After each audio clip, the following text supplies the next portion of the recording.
we're not done yet.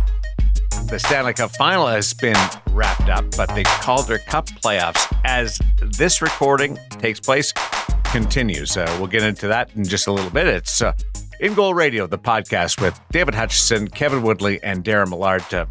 We've also got Tendy Fest memories to wrap around. What was it like, boys? Tendy Fest was an awesome day. We arrived quite early to set up. They had done things a little bit different. They had a VIP group that got the opportunity to go in ahead of time. And it was really cool because you walk into the dressing room for the VIPs. They had their preferred gear that they wanted to try set up first, like in an NHL locker room, little swag bag of stuff for them. And it just gave them the first class treatment. I think it was 12 VIPs got to go in early. And yet when we arrived, probably an hour and a half early, there was already a huge lineup out the front door of people excited about getting in there and trying all the gear. We spoke to people that had flown in. We spoke to people that had driven up from the United States to check out what's going on at Tendy Fest. All the major gear companies were there. There was tons of stuff going on. And we got the opportunity to speak to a whole lot of goaltenders, and that's always exciting. It's, I got to say, Darren, it's a little bit odd. Every time I go up to somebody and say, hey, have you heard In Goal Magazine? About 50% of them in Vancouver say, oh yeah, I'm a buddy of Woody's. I play with Woody. So I'm chopped liver, but it's still nice to have those conversations with everybody and appreciate the people who took the time to come and meet with us there. The second sentence out of their mouth is, I can't believe you let that guy, given how poorly he plays, be a representative of your company. Not at all. Not at all. Was there a VIK area? Very important, Kevin? No, but Kevin's always very important. I did get fancy on it. I had to go take some grad photos. I had to duck for a little bit. I had to dip, as the kids would say, and go take some grad photos with my daughter. That date was booked with a photographer long before Tendy Fest was set. Let me tell you that. And in the interest of staying married, I had a suit with me. I put it on in the bathroom at Tendy Fest, and then went out for an hour. And when I came back in the suit, I was too lazy to change back, so I just high rolled it the rest of the way in my fancy suit and played the big timer. You know, it's all about role playing for me. So I pretended I was important by wearing a nice suit. You got the gear segment coming up, brought to you by the Hockey Shop, source for Sports Langley, thehockeyshop.com. But I'm curious, at Tendy Fest, the Hockey Shop people do such an amazing job. Oh, did you get a feel that there was one line, one piece of equipment, either a pad or a glove or a skate that people were most interested to give it a shot? I'd say less than ever. I definitely think there've been years that people have come in and I have got to try. I mean, definitely people had the preferences. Definitely, as we checked with people, there was something they wanted to try. But I feel like not one standout line as maybe there have been in past years. I don't know, Woody, maybe you had different discussions. I think it all depends who you talk to, right? Like Bauer showed up with an absolute, literal truckload of gear. And they were hopping all day. I think because FlyLite had just launched a few weeks earlier, a lot of people wanted to try that. I mean, we've talked about that pad and the flex profile of it, how much softer it is sort of at the knee. So I saw a lot there. I heard a lot of feedback on the CCM eFlex 7 glove, which launched the day before. So that was brand new in terms of being available at retail on the Friday, and there Saturday you can take it on the ice. And I don't know if it's, hey, I need to get there and try it, but I sure heard a lot of good feedback about the glove afterwards from people that did try it, that 580 break and the new internals and how well it closes. So heard a lot of good talk there. The Warrior booth was not too far from us. Seemed to be a ton of people there, and didn't have a chance to talk to a bunch of people, but they're just consistently busy there. So yeah, it was good. And Vaughn was there and Brian's was there. We ran into, at the Brian's booth, Kimberly Newell, who's been a guest on the podcast before, and found out, talking to her, that she's making a comeback, or she would like to make a comeback. She's declared for the PWHL draft, not with the expectation of being drafted, because she hasn't been playing for a couple of years, but with the idea that she has to go through that process to become a free agent. So there's a name to keep an eye out for. Obviously represented China at the Beijing Olympics, and has played professionally overseas. And so, yeah, that's the kind of thing you get at TendyFest. You get like pro goalies out there trying gear, talking to other people about their gear. It's a pretty good day in the goalie union, I got to say. On the skate side of things, I'm thinking back a couple of years. The Bauer Connect was just an overwhelming product launch with no laces and the buckles.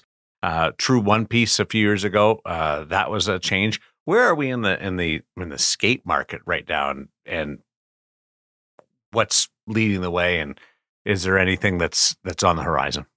The one thing that stood out to me, the Pro Sharp folks had set up over on the side of one rink, and you could try different profiles on your skates. Oh. So they had a rack of blades. You can come in, put on a new profile, go out. I think that's something that would be a challenge to dial in for yourself on your own, because, you know, you bring the skates in once a week to get them sharpened at the hockey shop or wherever you go. And then you come back, and maybe not on the ice for a couple of days. Does the profile feel the same as it did last week? How is it better? I think it'd be really difficult to dial in the right profile for yourself. Whereas here, you're able to just step off the ice. Can I try this profile instead? You go out, immediately get that feedback. I think profile becoming a little bit more of a thing for goaltenders these days. That's a pretty cool opportunity that they provided for all the goalies. So that was the one that stood out for me skate-wise. Yeah, no, that's the second year they've done that. And we probably should have shouted it out going in, because you're right. It is something that I mean, you could do on your own, but you'd also have to be willing to have, you know, and steel is not cheap. You know, like the only way to really do it at that level would be to have multiple pairs and have a shop create multiple profiles so that you could come to the boards and swap them out on the ice at the same time. And, you know, anytime you're profiling a skate, you're taking steel off of it, right? So that'd be, you're right. That's a really unique sort of, you know, once a year opportunity to sort of try and figure out something that can have a pretty significant effect on your game, because it basically sets the angle of your feet to the ice. And as you said, Hutch, we're seeing more and more guys sort of experiment and try and dial in the different various options. Stanley Cup has completed. Sergei Bobrovsky adds to his resume with a second Stanley Cup and outduels the tandem of Calvin Pickard and Stuart Skinner. Bob, what an impressive back end of this contract at a time when some people didn't think he was going to finish the contract, and now we're talking extension. Yeah, like it's funny, eh? We had the Mount Rushmore last week discussion on, you know, if he wins a cup, where does he go? I heard a lot more of that as the cup final went on. Like I saw some people saying like, hey, is he top 4? Is he top 5 all time? He's got 2 cups. And I think it goes back to what we talked about. This story isn't written yet. Like there's more chapters to come. I watched the way he moves. We've got the articles up at InGoal about how he's changed the way he trains, sort of that martial arts influence from Finland in changing who he trains with. You watch him do his warm-up, which we've also documented over at ingoalmag.com. I'd highly recommend people go to our Instagram channel, click on links, and there's one there that'll take you to all of our Bob stories. And there's video on there showing you all these various drills that he does. He's in such incredible shape. He takes such good care of himself, and that was well documented during the cup final, especially like the weightlifting he does on game days and things like that. Unless he loses the passion for it, and I don't see that, there's years left here, and he is already well up into the top 10 on the all-time wins list. The way that Panthers team plays, he's not going to need to play 60 games a year to continue climbing that. So it'll be interesting to see where he finishes. I think there's lots more left to come. And you're right, Darren, a guy who came in with a lot of hype, but a lot of uncertainty in Philadelphia, completely changed how he played in Columbus, won 2 Vezina trophies, went through all the doubts and questions when he got the big payday in Florida about the contract and the value of it. And now look where he is now. Nobody is questioning or complaining what he makes a year, given what he's meant to the Panthers. And we saw it in that series, right? Like the overall numbers on the playoffs for him, second or third among all the goalies and goals saved above expected. But man, in the big moments, the high danger chances at key times, he came up with, you know, as I would describe them, momentum and potentially series changing saves at the toughest times. Well, the idea that Florida scored first in the final 4 games of the series, 5 games of the series, that tells you where Bob was at his best. He leveled the playing field early on. And I think by the end of the series, he had the Oilers shooters at times trying to be perfect. Like, I just feel like I don't want to say he got in their heads. That's always a stretch. But I feel like some of the saves he made impacted the way they attacked him. Now, I will say, I do think they missed Zach Hyman, and because nobody else on that team knew how to be a net front presence. They did nothing in terms of taking away his eyes. I shouldn't say nothing, but next to nothing. The amount of screen chances offensively that they created were so low. Corey Perry's a great story at his age and all, tough luck. All these finals he's been to, what is that, 5 of the last 6 and bridesmaid throughout. But if I saw him stand in Bob's eyes and then move out of the way off to the side looking for a tip before the shot was released one more time, I might have thrown something through my television. Like, it's just, it doesn't work. He had a lot of looks at a lot of releases, and it allowed him, because he's so good, there were deflections and tips and plays that he managed to get into and fill space on that were really grade A's, because he saw the release and he doesn't drop straight down to his knees. He shifts into space, even off pretty good looks. Like, he is very rarely defaulting straight down. And so he would shift across. There was one in game 2, crucial one off the inside of a leg of a defender or a guy, and again, another screener who had popped off to the side.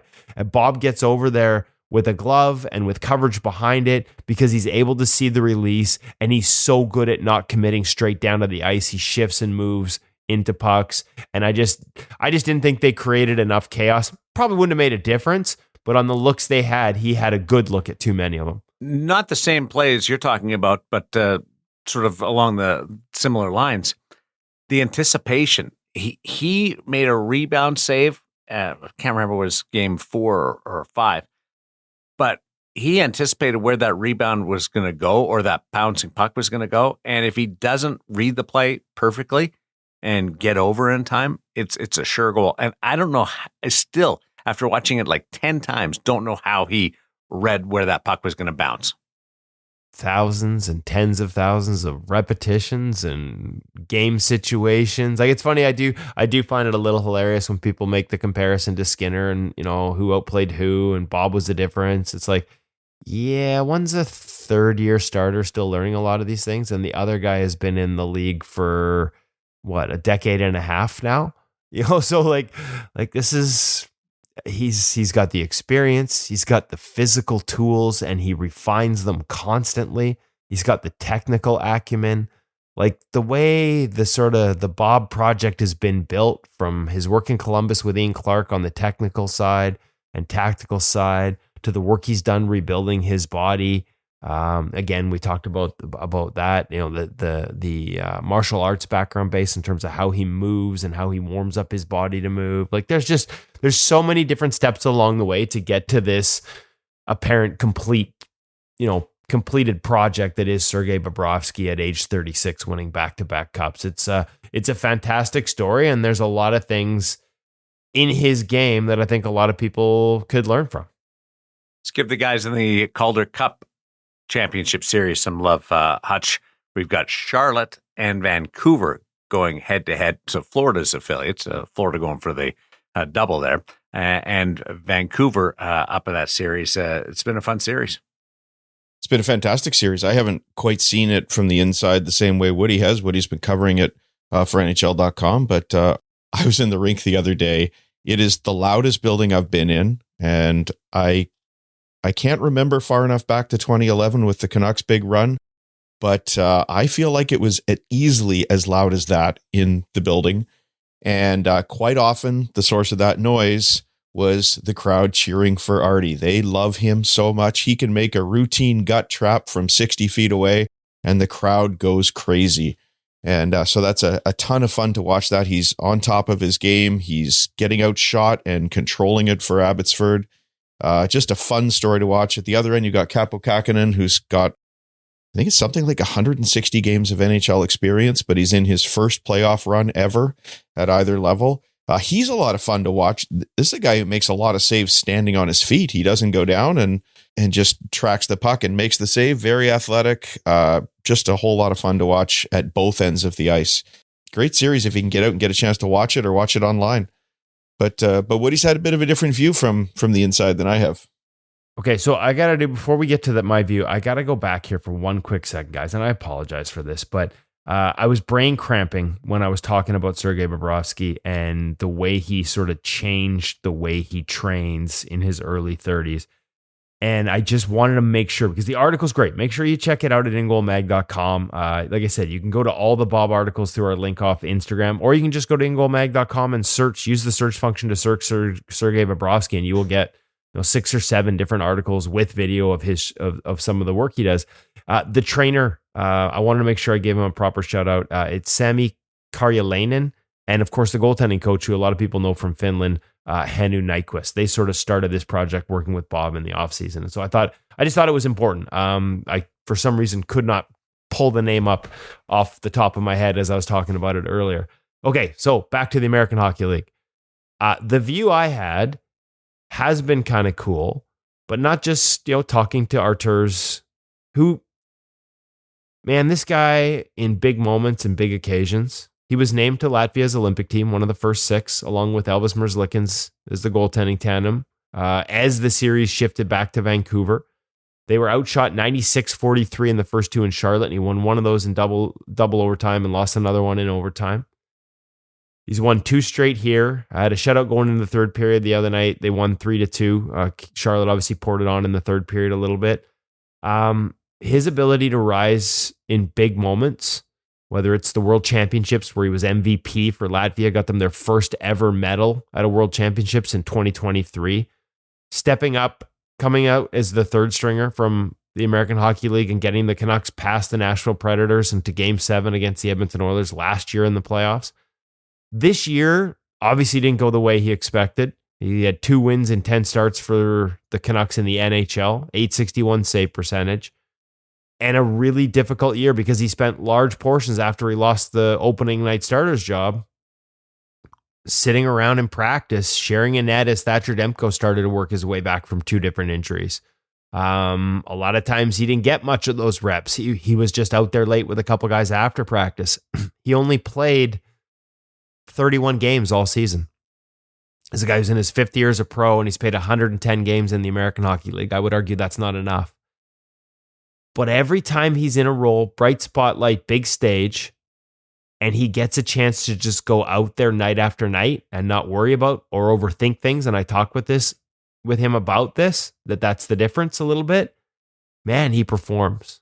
And it's athletic and it's acrobatic at times, and sometimes it's borders on a little bit out of control. And there are still things that he probably needs to rein in and some issues on longer distance shots in terms of how he tracks that would probably benefit him at the higher level.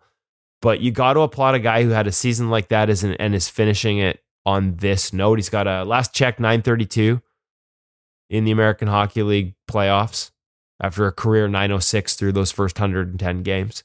He has 5 shutouts already. 1 more ties the American Hockey League playoff record. And oh, by the way, out of those shutouts, 3 of them were in series clinching games. Something we also saw him do against the Nashville Predators last year, a 1-0 shutout in the series clincher. So kudos to Arturs. Kaapo Kähkönen, as you mentioned, got a chance to catch up with him.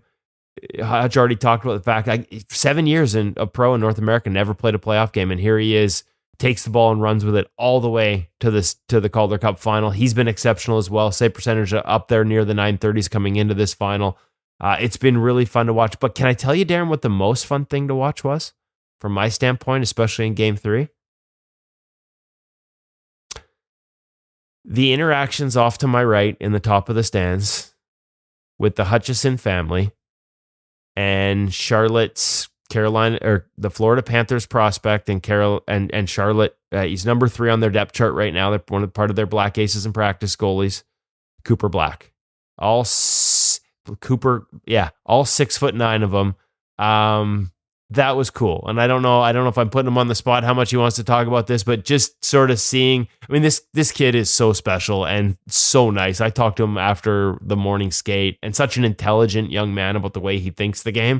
But just to see, he's also a former David Hutchison billet in Nanaimo, and to see those interactions and them catching up in between periods as that game 3 was going on, it warmed the dark places of Woody's bitter, snaptastic heart. It was a lot of fun. Cooper is a very special person, member of our family, and always will be. So yeah, we were there as his guest. Got to spend a whole lot of time with him before the game and the next day as well. And yeah, I think there is something special there, Woody, and not just as a human being, but to find somebody who has control over his limbs at 6'9" at such a young age is kind of remarkable to see. I've been sending him from Tendy Fest. Bauer, I guess they must own the Cooper trademark now. So Bauer's done up an old pair of retro Cooper gear, and I sent them to Cooper and I said, you got to go retro, Bauer, all black Cooper. I don't think he's going that way, but it would be fun to see. Yeah, no, he's a good person. I think, Woody, that one day, I hope that we'll be able to revisit this as a really good development story, and kudos to the Florida Panthers goalie development staff, because they seem to me from a distance to be bringing him along in a very careful way so that they can prepare him for the future. So he got some experience last year, got an extended run in training camp this year. Most of his season, pretty much the entire season, spent at the American League level this year, but they carefully got him into 17 games where he put up a goals against average under 2, save percentage around 910, and I think he was 1 shutout away from the franchise record for a rookie as well. So had a fantastic season, and I think just the way they're carefully using him and giving him this experience as he moves forward bodes well for the future. I think that he is the one guy that could wear all black equipment and not have to worry about looking smaller in the net. This is also true. This is also true. But those pads are so long. I don't know. They'd look pretty skinny, maybe. Maybe, but he is like, his black is slimming. But I'm telling you, Darren, like, there was a point where I was watching their morning skate, and I'm like, oh, the goalie coach, who also deserves a shout out, Sly Rodrigue, who went over to Charlotte from the Edmonton Oilers organization in the offseason. And every time you talk to goalies that work with this guy, they've got nothing but just fantastic things to say, and they tend to have success. So there was a moment where I looked down, and I'm like, oh, Sly's left the ice.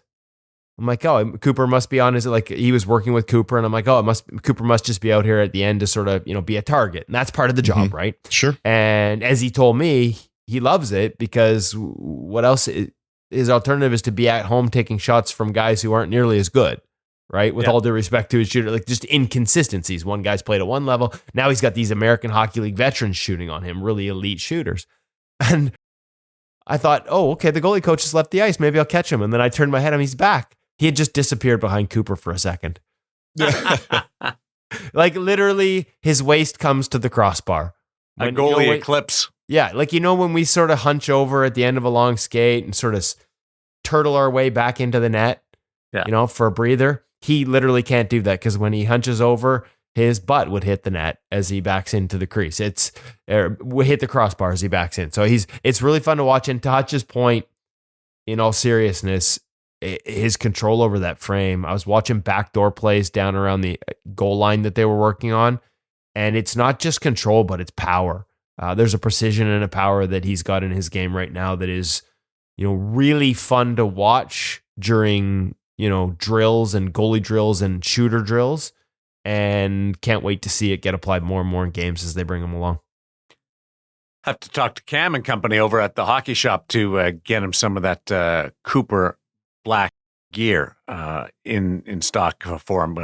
Cooper Black, obviously familiar with the hockey shop, source for sports Langley, hockeyshop.com, our presenting sponsor of In Goal Radio, the podcast. And there is a ton of new stuff on the shelves at the hockey shop right now. Just a ton. And we're going to get into one of the pieces, Bauer FlyLite Chest Protector. That's the focus, the spotlight in this week's gear segment.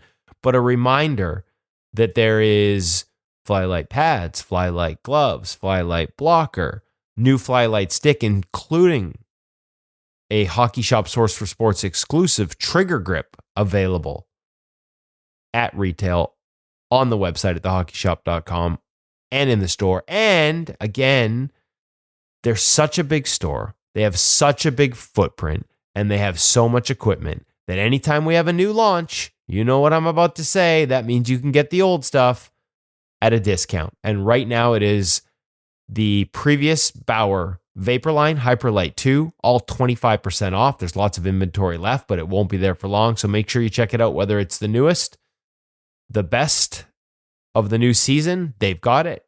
Or if it's a previous generation on sale, they've got that too. Make sure you check them out at the Hockey Shop, source for sports, and thehockeyshop.com. Cam and Woody standing by with the gear segment with the Bauer FlyLite chest protector.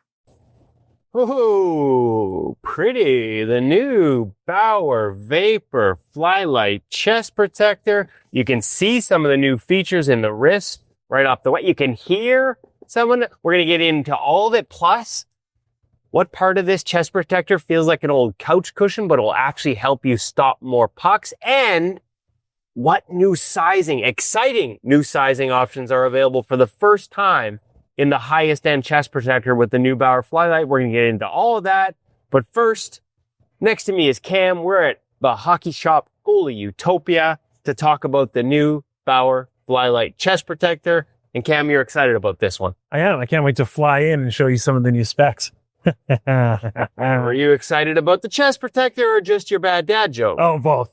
But I'm excited about the new colorways that we see here. Vapor has now gone away from the red. We see this almost neon blue, kind of highlighting out.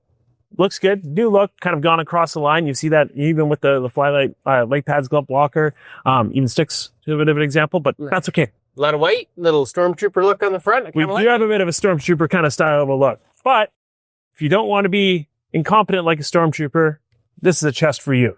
Reason being, a couple new features. Let's start off with the shoulders in particular. We maintain adjustability that we've had in the past, being able to dial in your fit. A nice new added feature though, Velcro strap over the shoulder floaters themselves, that ability to lock down a set of suspenders, not something previously on the Hyperlite 2. This will now help, those guys that are looking to tuck in their chest protector, have those suspenders up and over top. Previously, not really anywhere to kind of run them. They would kind of sit almost in the middle and kind of fall off, as this isn't the same as like what you would see in a traditional chest, with having those shoulder floaters kind of like separated here so you could run something in between. Obviously here with it being connected, it's kind of hard to have that suspender just stay put. Now we have that feature. Nice little added call out for sure. Nice. I like it. Moving down the chest into the actual sternum plate themselves.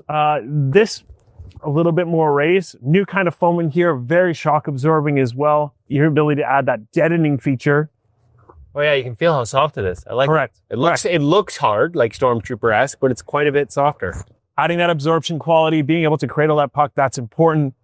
Moving down that body of the unit itself, this is where we get into similarities between that and a Hyperlite 2. The same style of rigid blocks with removable padding either side as well as in the center.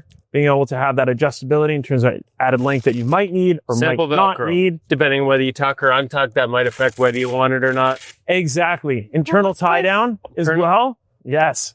Nice little call out there, a little hidden. So again, having your chest protector over top, but still wanting it secure. Nice way to add a little bit of security down to it. Okay, you're looking on the inside and you saw that first. Let's say to the arm. Let's say to the You arm. gotta start with the arm? Yeah, let's go to the arm. Yeah, let's go to the arm. Save the couch cushion for later. All right. Maybe I'll find some change. So, dynamic flex arm, adjustable, held in by Velcro. So similar system to what they've had in the past, the ability to pull that up, move it down, whatever you need to do. What has changed though? Oh, I like that ability to adjust the length. Yes. That flex wrist. So exposed curve composite here down at that wrist position. Now, It's kind of cool looking. exactly, almost reminiscent of the 1X chest protector. So the original in the Vapor. So bit of a callback to that. What has changed though is the wrist portion itself. So rather than having just that wrist strap over top, you have the ability to slide that one on. You have it sit a little bit lower, but you don't have a hard piece. So it's allowing you to integrate with the glove a little bit easier. So it almost creates a little bit more of a sleeve. It's almost like a neoprene, It is a neoprene sleeve, basically. but it's padded. Correct. So a little bit of padding. protection. I mean, it's not going to save you, but you're not getting anything direct up there anyways. Correct. But you allow that flexibility. And that's kind of what that big call-out motion is. So even with that, that flex portion of the wrist moves, it can kind of get out of the way a little bit more. You have that added wrist protection on the back as well, something that we've seen from Bauer before, as well as that elbow cup. Again, similar arm this side. You can really lock it in. Yep. Exactly. Little extra. You get the extra protection down here. Backhand, little extra around if you're in a reverse DH. You still have that tricep flap in the back. And a lot of flexibility on this secondary shoulder flap, like to sort of integrate. And because of the extra sort of seams on it, you're not likely to get it caught up one to the other. It's not going to bunch on you. That's correct. It's going to maintain that mobility. Okay, we look at the back. Designed to breathe easily. It's thin. Lighter. It's not like we've seen other people go rigid. This is quite thin and light. And it's got material on the inside that it says should breathe a little better. Buckles are tucked in. And what are they tucked into, Cam? My couch cushions. Here they are, folks. Look at the size of that rib protection. So much more pronounced than it has been in the past. And I gotta say, I like it on multiple levels because not only is it clearly going to be more protective, I mean, it's a great cushion, but I mean, that's gotta be 1.5 inches thick in spots, Cam. That's correct. So that's sticking out off your rib cage, protecting you, and also maybe catching a few more squeakers under the arm. You know what I'm saying? Like, why not add to that presence of the chest a little bit as well, right? Yeah, we think of bulking up a chest protector as being around the perimeter and making you look bigger, but anything that's going to help you catch an extra puck under the arm, and I think this would, is a huge benefit. Great job by Bauer for finding a new way to sort of add both protection and, frankly, a little bit of coverage. I like it. Exactly. And that material is also the same as in the back here, which is supposed to be Thermocore Zero, which helps you sort of keep the heat from staying bunched. You also find it in the elbows as well, the nice blue call out to it. Cam, there's a lot to like about this new chest, but am I missing anything? Well, yes, the ability to order custom as well. Including sizes? Yes, well, intermediate is also available now. Is that custom or do you have it in the store? Stock off the wall. Whoa. Yep. Top price point chest protector, top level chest protector and intermediate. Is that a first for Bauer? That's a first dish for Bauer, yeah. First dish? Okay. Well, maybe I got a little sighted there. I thought you were saying it was first, but still big deal. Still big deal. Not a big deal. Big deal. If you're interested in the chest, if you're interested in ordering custom, that's something that's, available offline. So it's something we would have to talk to you specifically about. So, and what would be customizing graphics on all of this? Graphics, the ability to add more protection, shorten the arms if need be, mix and match, like beef up certain areas. Exactly. Different features from different lines. Well, do you like the shadow arms? You can put the shadow arms on here, things like that. You have those options. And I can get custom graphics? No custom graphics. That doesn't exist anymore. Oh, I was going to put your face right here. So every time I took one off the chest, it's like a... If you'd like to learn more about it, give me a call, 604-589-8299 or 1-800-567-7790. Check us out at thehockeyshop.com. You'll see the chest up online. If you want to talk about custom, that's something you guys got to either call in or email in to talk to us. Very easy enough to do. FlyLite. FlyLite, lot to like. Yeah, fly on out of here. He's been saving that one for a while.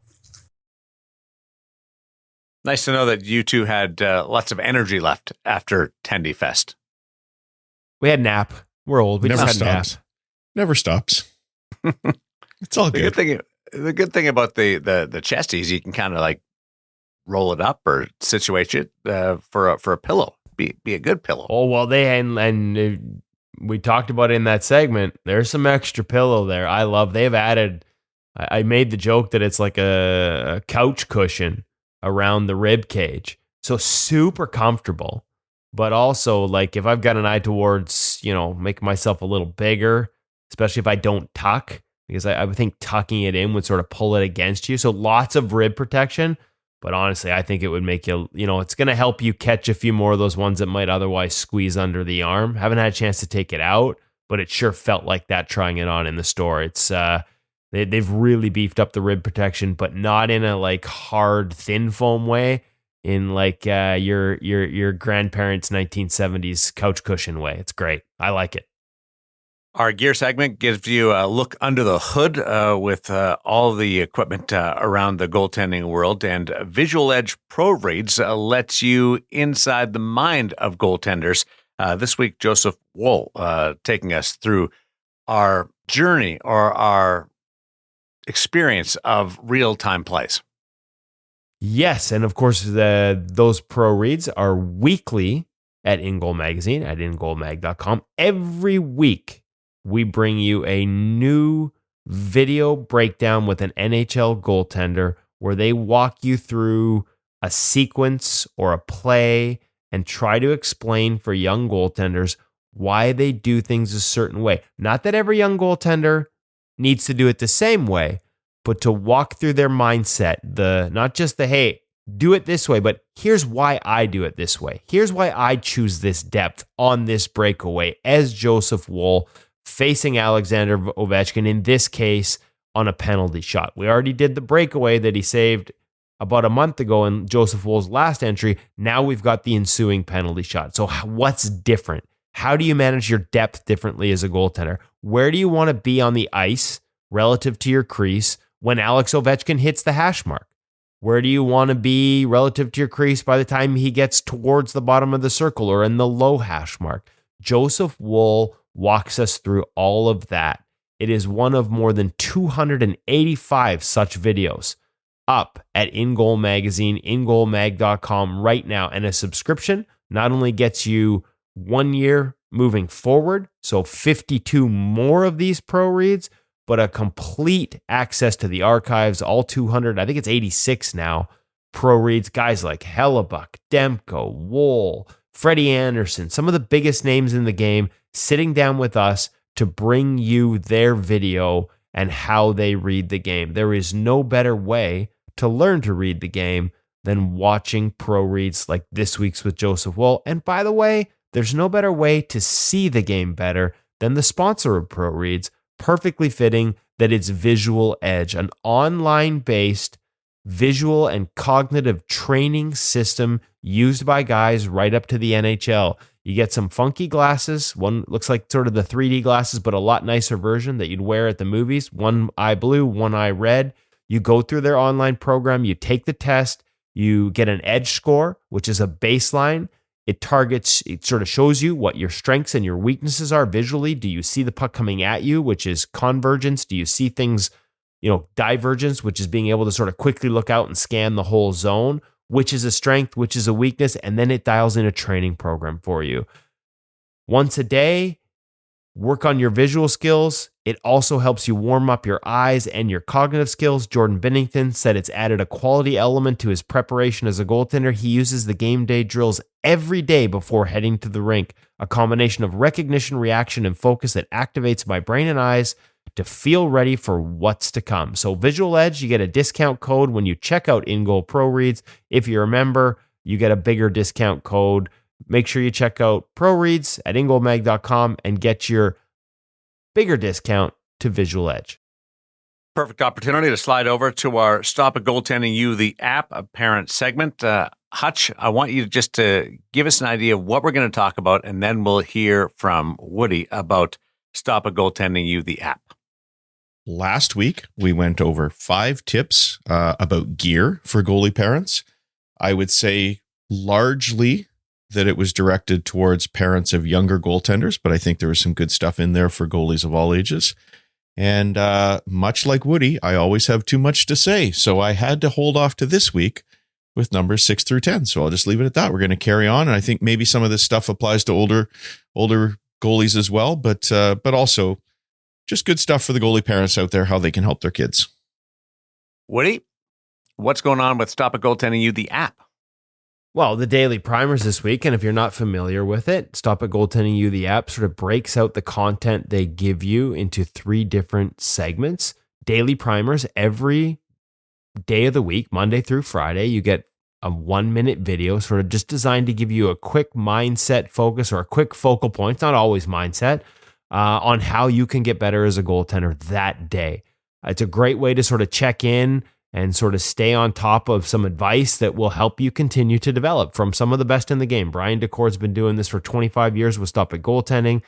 He's played professionally. He's coached in the NHL as a goalie coach. He's been a goalie scout for the Toronto Maple Leafs, a director of goaltending for the then Arizona Coyotes. He's done it all. He coaches at Boston University now, and he brings you that daily advice. This week, it's on the power of focus.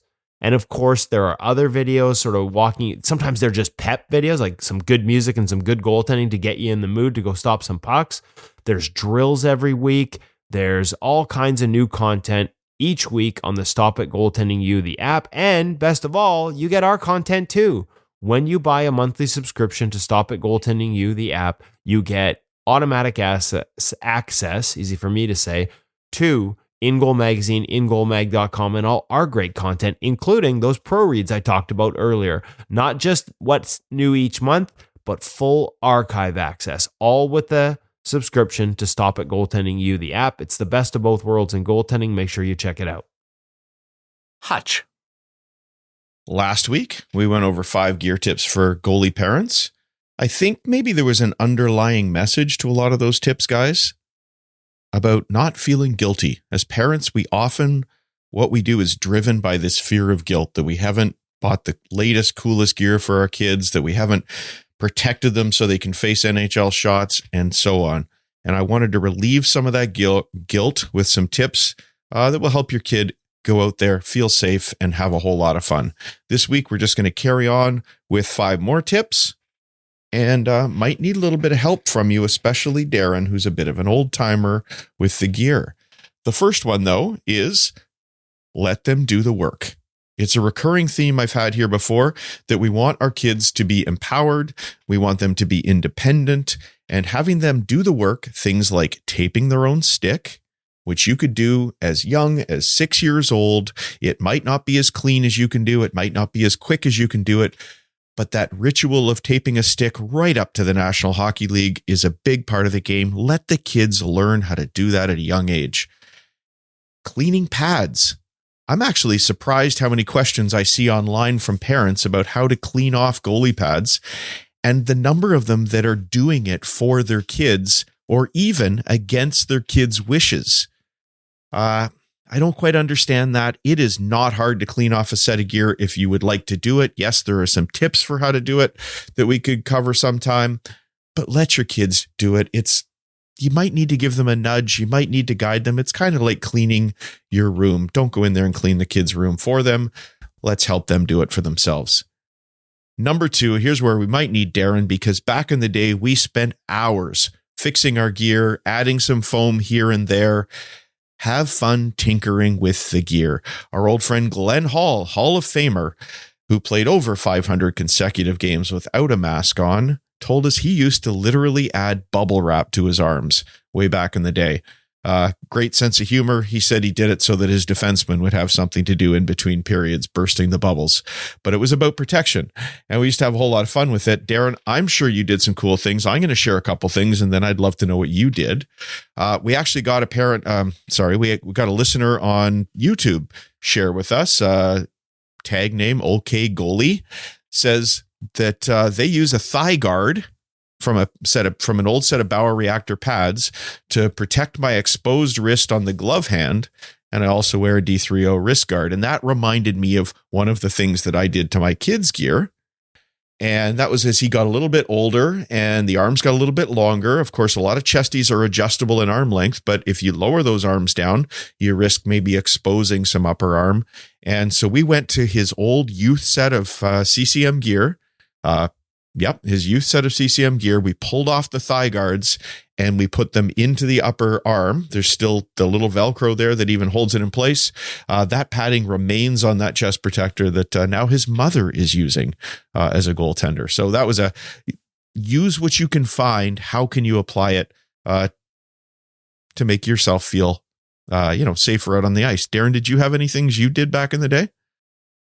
Always kept my arm chest protector, if I replaced one, and I would inevitably take a piece off the old one and sew it into the current one. And it doesn't have to be a pretty sewing job. You don't have to know what you're doing. It doesn't have to be effective from a look aspect. Just find a place that you're getting dinged and put a piece of padding on there. I use the sweat guards, the wrist guards. Yep. That people wear. There's like slash protectors for forwards.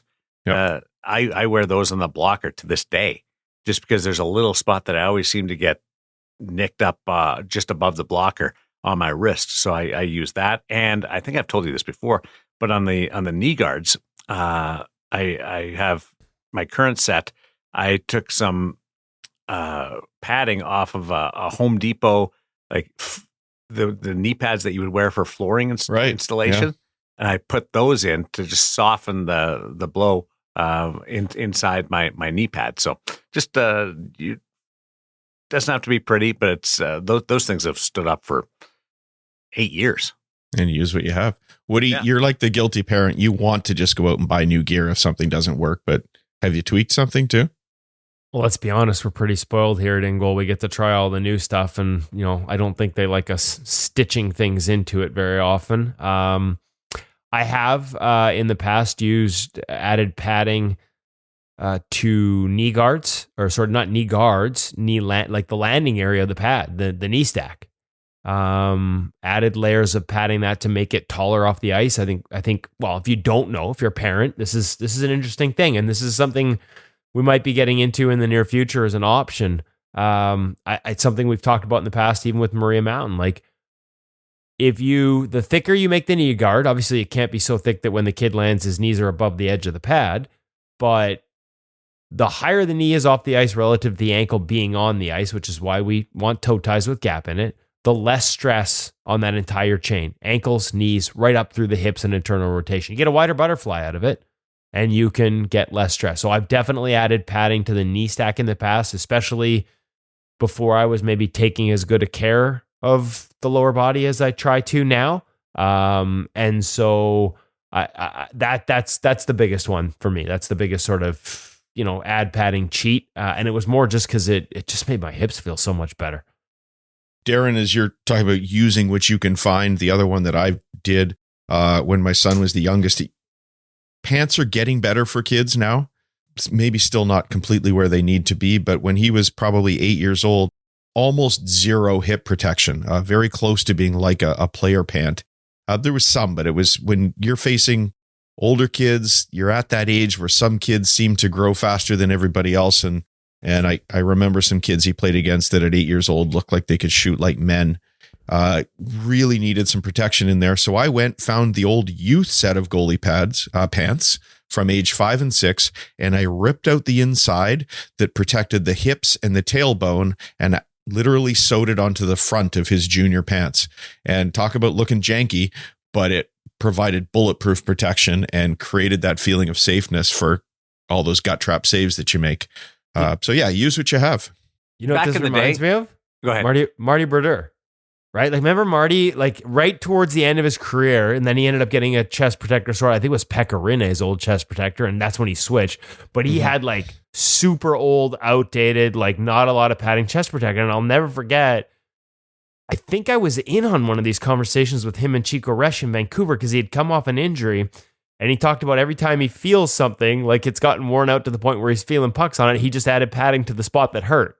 So at least for a portion of his career, that was his approach. Obviously, by the end, it had changed and things, but I feel like that's one of those things where I'm like, I feel like I heard that conversation, or maybe I remember reading it, but I do remember being in the locker room here in Vancouver with him and Chico Resch, and it was mostly me sort of eavesdropping on their conversation, waiting to ask Marty some questions of my own, and they're just an absolute couple of beauties, just deep diving and talking about his chest protector, and I was looking at the thing thinking, I wouldn't even go out in beer league with that thing, and you're out here stopping NHL shots. Of course, Marty didn't block very much. He didn't need to. He had such good hands. He got everything before it got to the chesty.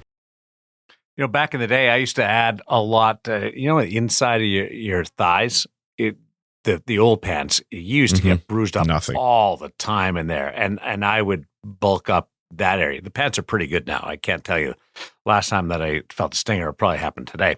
But I would layer the inside of whether it was the girdle of a Cooperall back in the day or a goalie pant, and just try to make sure you don't get a big bruise in there. Well, now most pants have an extra pad that you can remove if you feel it's too bulky. Like most, high-end pants, they come with that sort of Velcro off insert extra soft tab. That's an interesting one to me because I feel like if you put a little more padding in there, not only is it safer, but As long as it doesn't.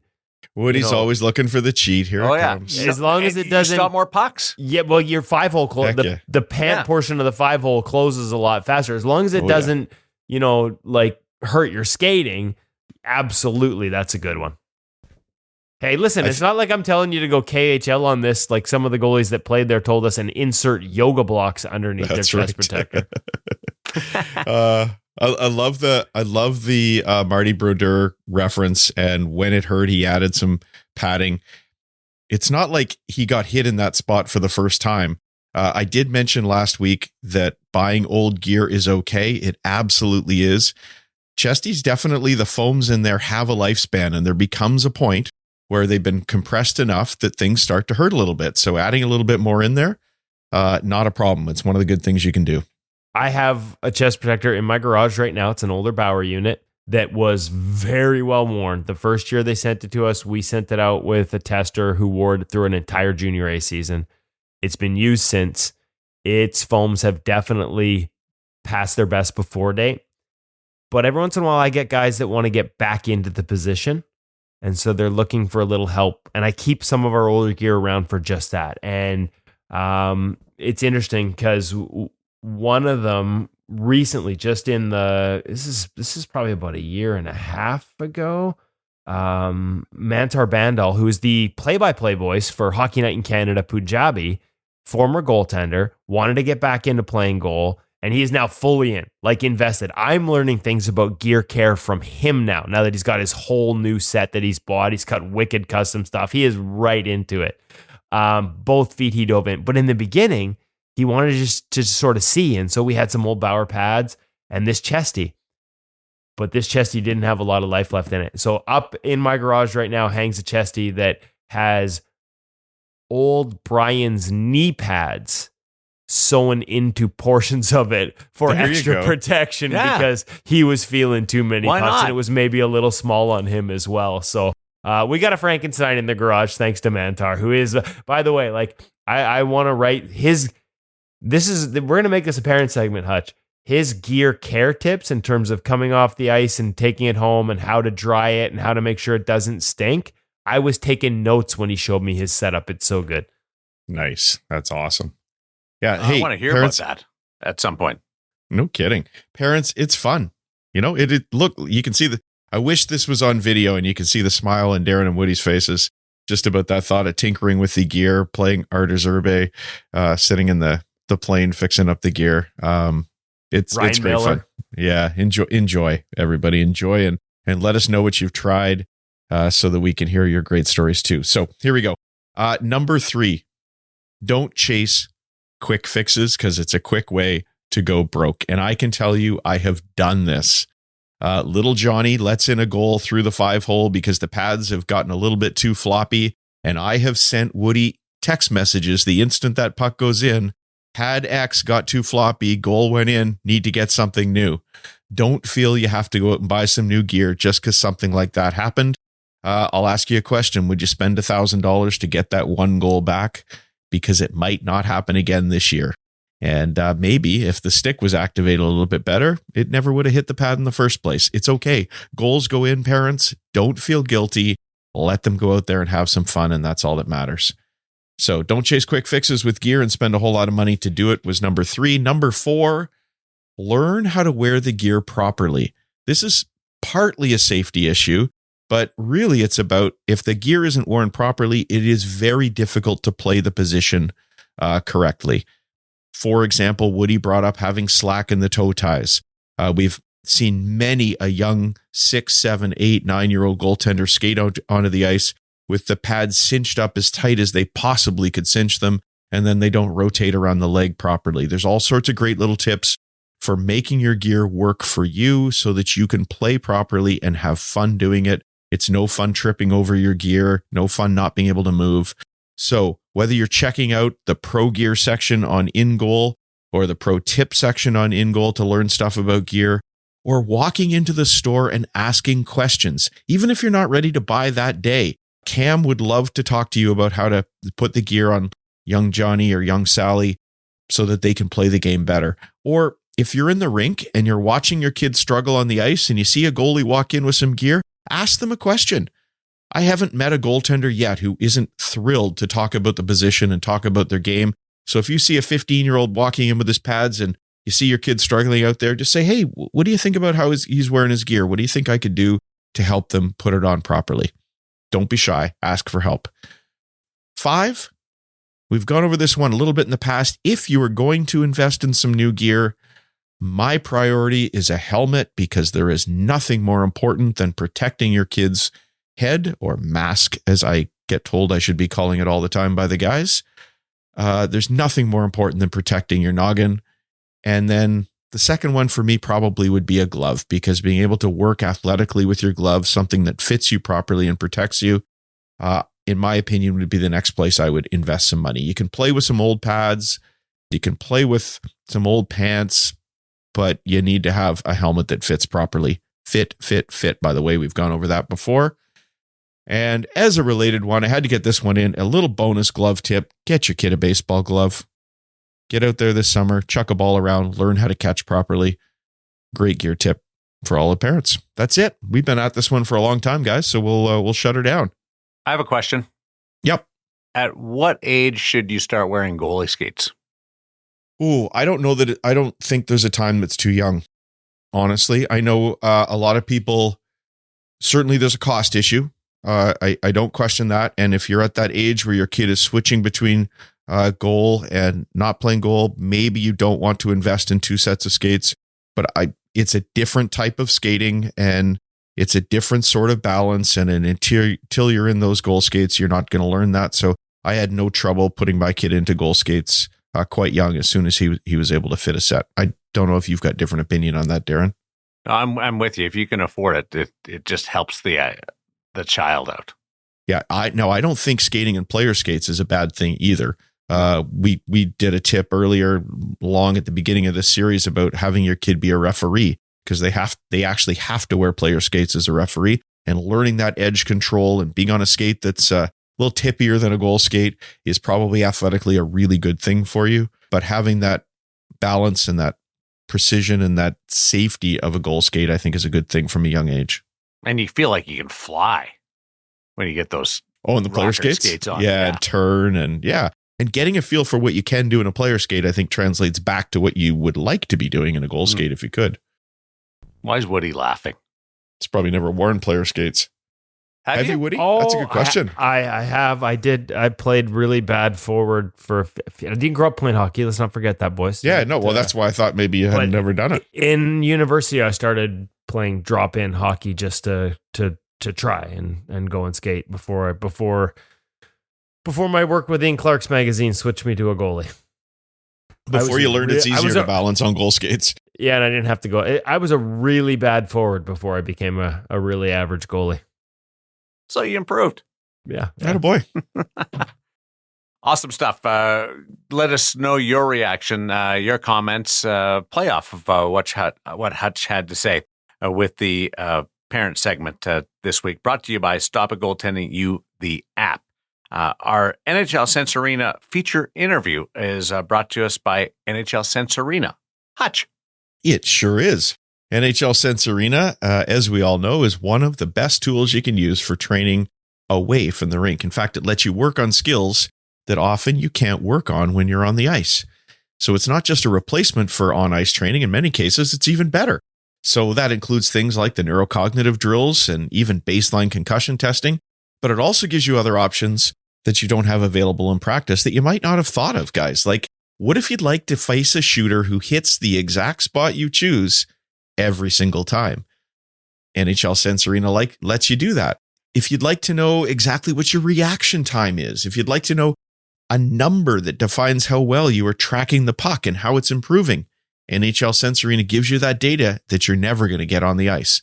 Would you like to train against screenshots? Tough to do in practice. Who wants to stand in front of the net and take one in the shins or take one in the gut?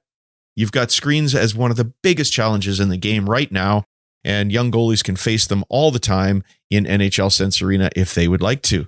And the best part, of course, guys, is that the rink is always open. It's tough and hard to afford ice time if you want to get little Johnny on the ice a little bit more. But in NHL Sense Arena, you put the headset on. You don't have to wait till practice. You don't have to drive to the rink. You don't need expensive ice time. You just get quality targeted goalie training anytime, anywhere. So you can train as often as you want, in season or out, with NHL Sense Arena. Visit sensearena.com, and as always, use the code IGM50 at checkout to save on your subscription. And I'll just add one other thing to go back to TendyFest. Woody brought Sense Arena to TendyFest, had people going over there in the corner, and there was very quickly a lineup of people who were excited to check out NHL Sense Arena. Pretty cool to be able to do that for folks. It's definitely a good way to make sure your booth is busy. Put the Sense Arena set next, and the kids start lining up to try it. It was pretty fun. Fun stuff. Let's get into the feature interview this week. This one we did a while ago. Now, we wanted to sort of space it out before we brought it to you because some of the guests had been a part of the show leading into this interview happening. This is from our trip to Calgary for Hockey Alberta's camp with their elite goaltenders. And we had all the coaches gathered around, WHL coaches, one that works in the AJHL. They'd all been a part of the camp, and we just did a roundtable interview with them. There, we get into everything here from, sort of some of the youth advice, what they're looking for as kids move up the levels into junior, hockey development of young ages in this country, in Canada, what they're doing in Alberta that's setting them apart, including having In Goal Magazine be a part of the development for their elite goaltenders. It was just there's going to get a lot of different voices thrown at you here, but it's a great back and forth, wide open discussion on the game, where it's going, where it's at, and where goalies in this age group tend to be and what they need to focus on to get to the next level. We kind of touch all the bases in this one. This is a first on the In Goal Radio podcast. We're going to be doing a roundtable from Hockey Alberta's U15 Elite Camp this year. We got 6 guys who have been coaching around the table, and rather than me introduce them, I'm going to have them pick up the mic and introduce themselves real quick, starting with Dave. Dave Ratchin, hometown Edmonton, Alberta. I work with Swift Current Broncos in the Western Hockey League. Kramer Barnstable, based out of Red Deer, runs Stable in the Net Goalie School, previous goalie coach for the Red Deer Rebels. Matt Wettinger, I'm the manager of goalie development for Hockey Alberta and the goalie coach for the Moose Jaw Warriors in the Western Hockey League. Curtis Muka from Shore Park, Alberta, and work with the Edmonton Oil Kings. Adam Marcoux, DMSG here in Calgary, Grizzlies of the AJHL and the Northwest Flames Quadrant.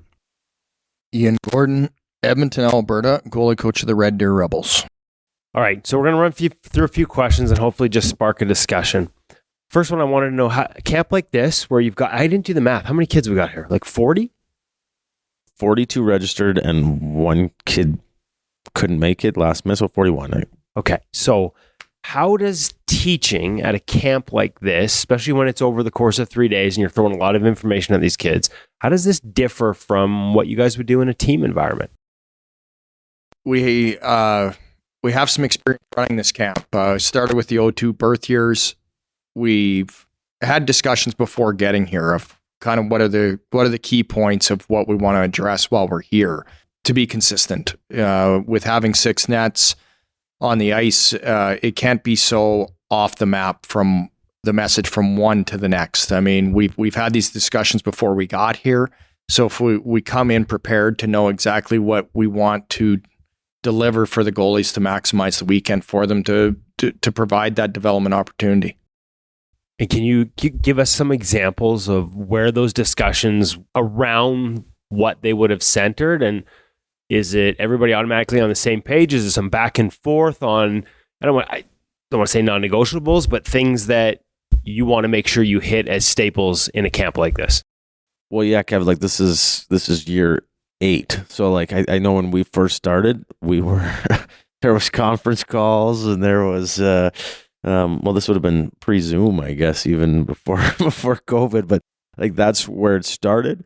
So yeah, back in those days it was I'm talking like it was like in the olden days, but like back then it was like consistent message, and now we're 8 years later and it's a lot of the same guys. So it's like, you know, we take Adam for example, like what's this, your second or third year running this camp? Third, yeah. So it's you bringing in people like that who are around the guys that have been here for 8 years, and I think they get a pretty good understanding of what we're trying to achieve.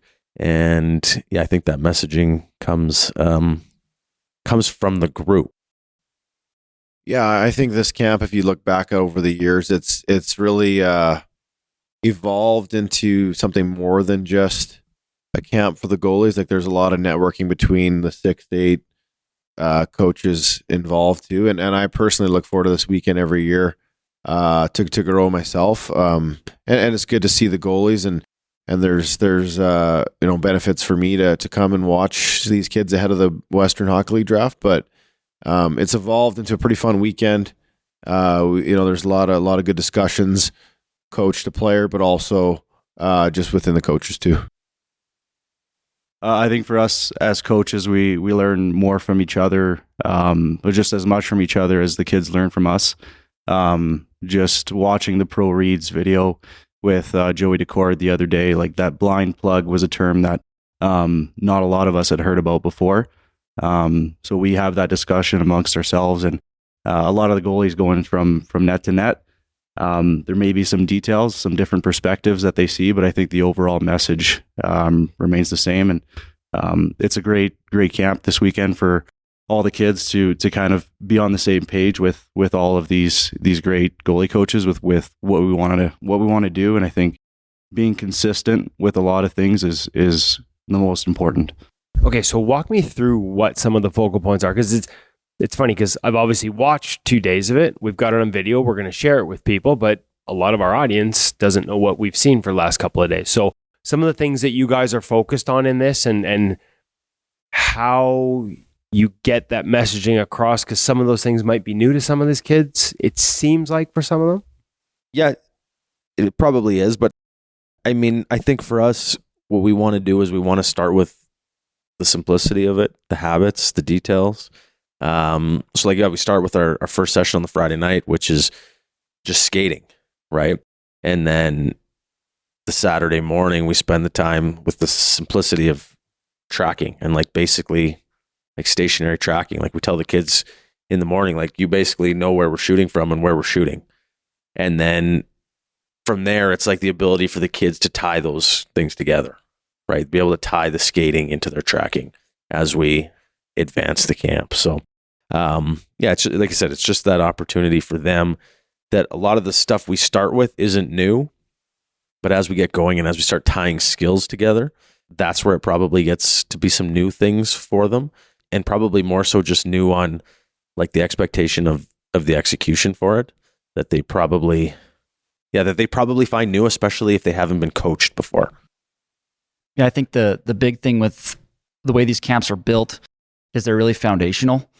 And to start off, obviously, with the skating and tracking, and then even this afternoon, if you looked through the drills themselves weren't overly complicated. There wasn't a lot of extra movement within it. I mean, the drill that I was working at today was a high pass down to low, back to high, and there's a shot. There wasn't a lot of extra detail within it, but I think where the value comes from these kids is you don't have to have 10 passes, a bunch of moves here and there. It's the details within a simple play like that. And I think as the camp advances into tomorrow, we'll be doing post play, and that's a detailed skill in and of itself tomorrow morning, and we'll progress that way. But it doesn't have to be advanced. I think it's just the approach that each one of us as coaches, when we see each save selection, each shot, there's the little details and the nuances that's what makes being a goalie complicated, but also simple at the same time. And the fact that you have one job to stop the puck, but if you do one little detail off, like your eyes aren't on the puck all the way, or you twist, or your stick isn't on the ice, those are the kinds of things that can turn into goals. And I think that's what this set of the eyes around the table do a good job of seeing that and relaying that information to the goalies so they can progress. You mentioned, I think it was Matt that mentioned level of execution, and Dave, so I saw, you talk about things like tracking as a simple thing, and yet a lot of the goalies, I know, because we had you mic'd up for a couple of drills where if the execution was off, it was the level of detail, going back and making sure they were doing it correctly. And is that part of the, is it understanding that as they move up levels, those simple things need to be executed consistently and frankly to a higher standard than maybe for some of them was being done coming into this? Yeah, I think that the neat part about this is everybody's under peer pressure, even with the coaching staff, we're all We all do this. A lot of us do it for our livelihoods, and the kids also are playing at the highest level. So to answer your question, like we talk about tracking, to me, like, you know, on a shot, everything's box control. So it's a shot triangle created by the puck, and then how we're playing within that shot triangle. So I guess when you're watching a kid go down, if they lose their feet early and they're reaching to the side, you can kind of get into detail about trying to get them to understand, you know, first off, your job is to really more or less be in the way of a shot triangle. And if you're going to use your hands or your, you know, your stick or whatever that may be, that you can really go into detail about it. So as you know, through the drill and kind of piggybacking on what Kramer was saying is that you can take a simple drill and go into details and layers and layers and layers of it. And I think that naturally, you know, tomorrow morning we'll be there, 4th ice session. So now we're four ice sessions in, and we're going to be relaying the same messages and adding on another layer and another layer. Is the work, and this is maybe one for everyone here, because you all work with teams at higher levels, that these kids at U15 are trying to, like, that's what a lot of them probably aspire to. Is this getting them prepared for, these are the details you have to have at the next level? And does this work resemble what you do at the next level? Like, we tend to think, I think parents, we hear this a lot, like they think of the higher levels being like these crazy dynamic drills that they see on Instagram with multiple moving parts and crazy saves. But is what we've seen the last couple of days more representative of the work you guys do in junior hockey? I believe the details are the consistency from any level. And fortunate enough, in Hockey Alberta, we start even at a grassroots program. So some of them may not have seen that, but we do start at simplified. But your details build your consistency. So throughout the season in the Western Hockey League, you're going to stick to your details. That's going to keep you consistent throughout your games. With how many games we play and the moments when we work with we work with the goalies in Red Deer, it's all habits. It's all details. And so the drills that the guys in Red Deer would do daily are the same drills these guys are going to see here. Simple. One pass, move. Point A to point B was a very important point made by Curtis on Friday night in the skating. That's how the game is played. It's not with 3 pucks. It's not with, you know, just a bunch of chaos going on. We're going to try to keep it as simple as possible, no matter where you've come from. So, I mean, for example, I have one goalie who would have done the bulk of his training growing up in Manitoba. So how can I help him succeed in the Western Hockey League? Through his details. That will give him consistency to play. Give me an example of some of the details, like Curtis, some of the details you've seen this weekend and some of the focal points here. How much of a progression are these kids that have been through this program for multiple years? Like, we're at U15, have maybe not all of them, but some of them have been through this coming up. And have you seen those details improve to where they are now at U15? Yeah. Some of them have been, this program starts at the U11 level, right? So some of them will be in here for multiple years. Some will be just jumping on the train moving right now, right? So there's so many details. This is a very diligent group. Just going back from basic stuff in your stance, stick on the ice, not building width in your stance. Hands are up and out, away from your body as a foundational detail for sure. I keep going back, and the group has gone back to execution multiple times. For me, one of the best parts about being a goalie, and I talked about this on the ice multiple times today, when you do something right, or when you make a change in your game, you get the result immediately. You'll make a save. You do something right, you make a save. You make a change, you make a save. Gordo talks about consistency. That the challenge for the goalies is once they get that result, is how long is it going to take them to do that same thing consistently, executed well. And that's the challenge. Some goalies, it takes them a week to make that into their game. Some takes 2 months, some takes 6 months, some never get there, right? And this is going from grassroots into the Western Hockey. You see goalies that don't improve because they can't consistently execute at the level that's required to play there. So that's kind of what we're trying to work on with these kids is help them find solutions, help them make a few changes here and there.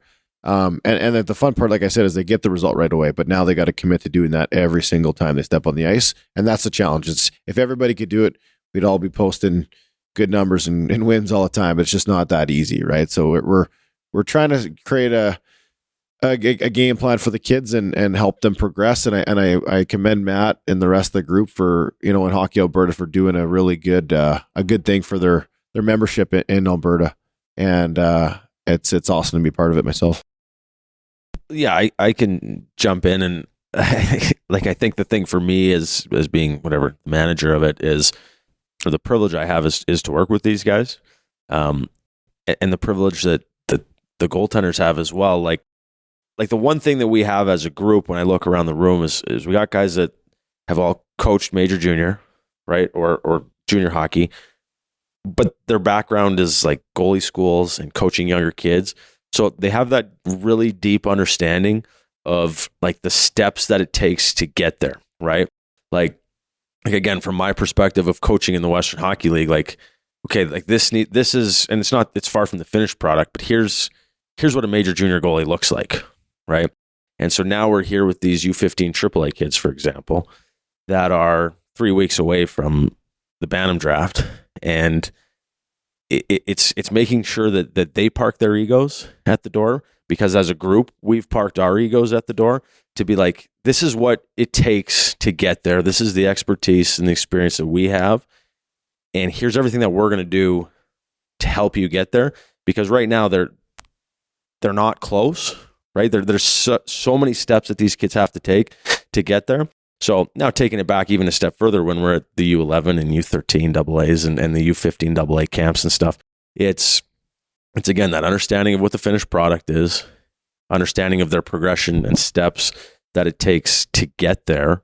And yeah, like it comes down to, like what Gordo said, it's the execution, right? It's those habits and those details that these kids have to be able to execute. And again, the higher they get up in levels, the more the expectation is for those habits and details to be executed. And if they're not, they'll struggle, right? So, yeah, again, I look around this room, there's a lot of experience and a lot of guys that have, again, experience up here at the Western Hockey League level and experience coaching kids from those younger age groups and knowing what it takes and those steps and progressions to get there. What advice do you guys give to these kids coming to this camp? It's a lot of information in a short period of time. Like, what would you say to someone coming in for the first day, and maybe you did, how do they get the most out of these opportunities? I think the most important thing is being open and willing to try everything.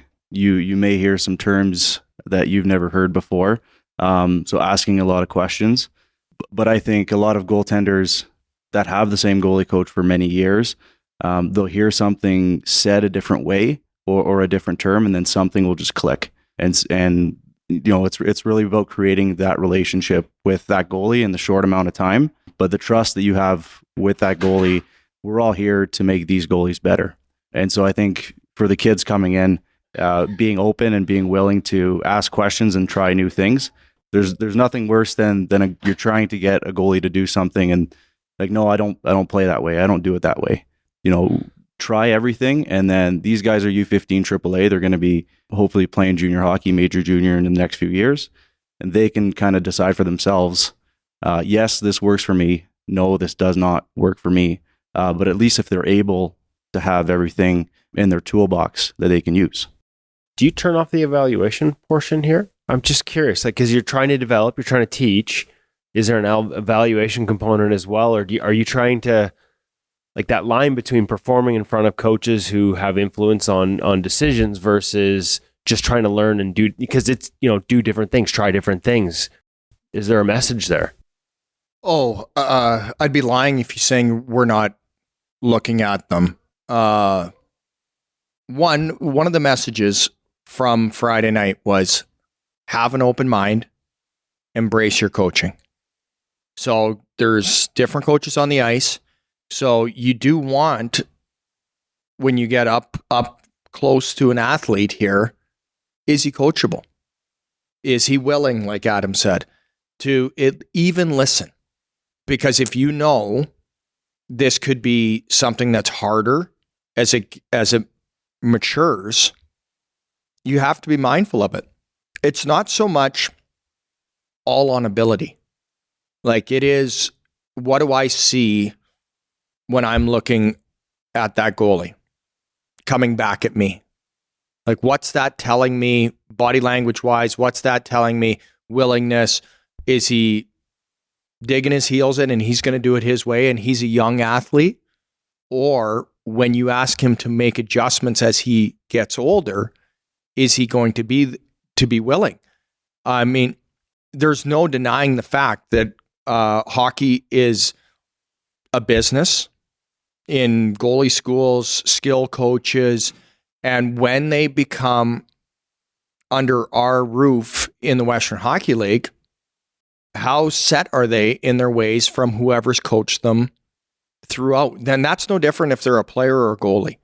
If they're going to be coachable, then you have to be willing to make adjustments and to be able to be a player in a team environment. So you're reading off of the personality when you go to the net to maybe address something in a drill. Maybe you're asking them to maybe try something.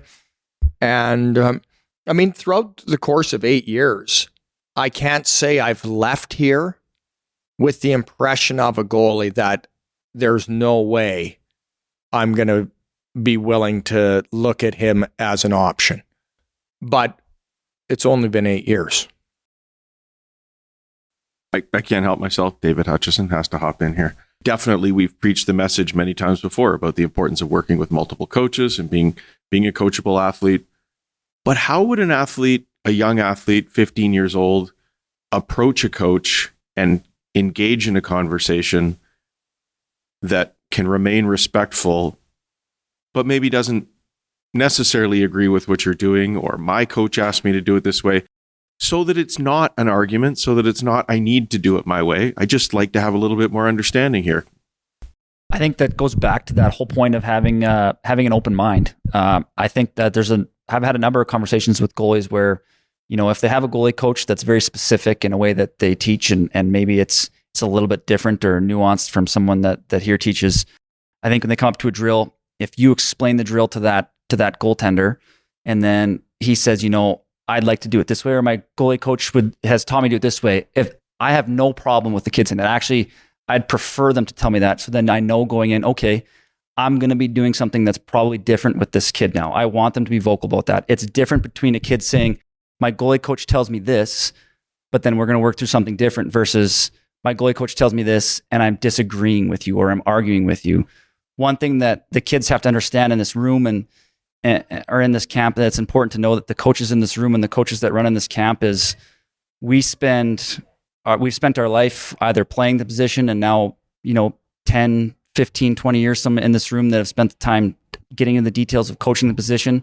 And we're here to make sure that the kids are getting the most out of this and getting what we see is the best chance for them to be successful in whatever situation we're working on. So if a kid comes up to us in a drill and they say they've been taught in a different way, then we say, hey, have an open mind, try it this way.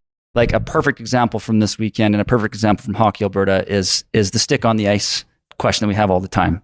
Some kids think that their stick doesn't need to be on the ice, where we have seen time and time again the importance of having your stick on the ice. And so we say, hey, for this weekend, let's get that stick flat on the ice. Let's have it in the 5-hole where it should be. And let's see what comes of it at the end of the weekend. And if you want to leave here from this weekend and have your stick off the ice for wherever you want to play, and you think that's what's going to make you successful, all the power to you. But let's have that conversation start. I want to know what your goalie coach is telling you. There's no issue with that. Just make sure you have open mind to do what I'm telling you now. And like, I forget who said it around the table here, but if you leave here and you never do it again, I think it was Adam said that, but if you leave here and you go back to the way that your goalie coach wants you, that's fine. But you might pick up something that actually is a game changer here if you take the time to receive that information. Like just last week leading up to this camp, I had, Matt reached out to all the coaches with an email, and he kind of listed off 5 goalies that he hadn't heard from yet, hadn't signed up for this camp. One of those names was a kid that I work with here in Calgary. And I reached out to that kid right away. I was like, you need to come to this weekend. You need to learn from Muka. You need to learn from Ian Gordon. This is a fantastic weekend, and he's here this weekend having a great time. But it's just one of those opportunities where, like, we all work with individually. We all work with a lot of these goalies in the camp, and we want our goalies to come to this. We want our goalies to experience different perspectives from these guys. Yeah, and I think, Kevin, like it's like the age old, like the art of coaching, right? Like it's building that relationship with the kids so that you can have a discussion, and more now kids want to know like the why, right? So let's say it's having your stick off the ice or on the ice, and at the end of the day, it's like explaining the philosophy to the kid and explaining why. At the end of the day, like our philosophy and belief is if your stick is on the ice, your hands are forward, your chin is forward, you are putting yourself in a power position with your skating, power position with your track. Now, at the end of the day, like that's our philosophy. And if that kid has learned it a different way, and maybe there's some nuances and not everything in our position is black and white, there's some gray. So, if his stick comes off the ice, but at the end of the day he's in a power position and his hands are in front and his chin is forward, okay. Like, you know what I mean? That's a little bit different. And that's where you're dealing with that athlete, and maybe slightly different than a different athlete who's coming in with a different set of background from how he was taught. Right. So, again, it's just like that art of coaching, of dealing with the kids. And I think that's why, in this camp with what it is, you get an opportunity to communicate with these kids a lot and have a lot of discussion, and hopefully be able to explain that why and that conversation for the philosophy for the kid to understand. What separates kids at this level in your guys' eye? There's a lot of different things that could go into this. It's a pretty wide ranging question. What do you see at this level that maybe is the most likely to hold a kid back from taking another step that is something like, I don't mean like physical size but that they could work on if they were to commit to it? Yeah, for me, like size is one thing.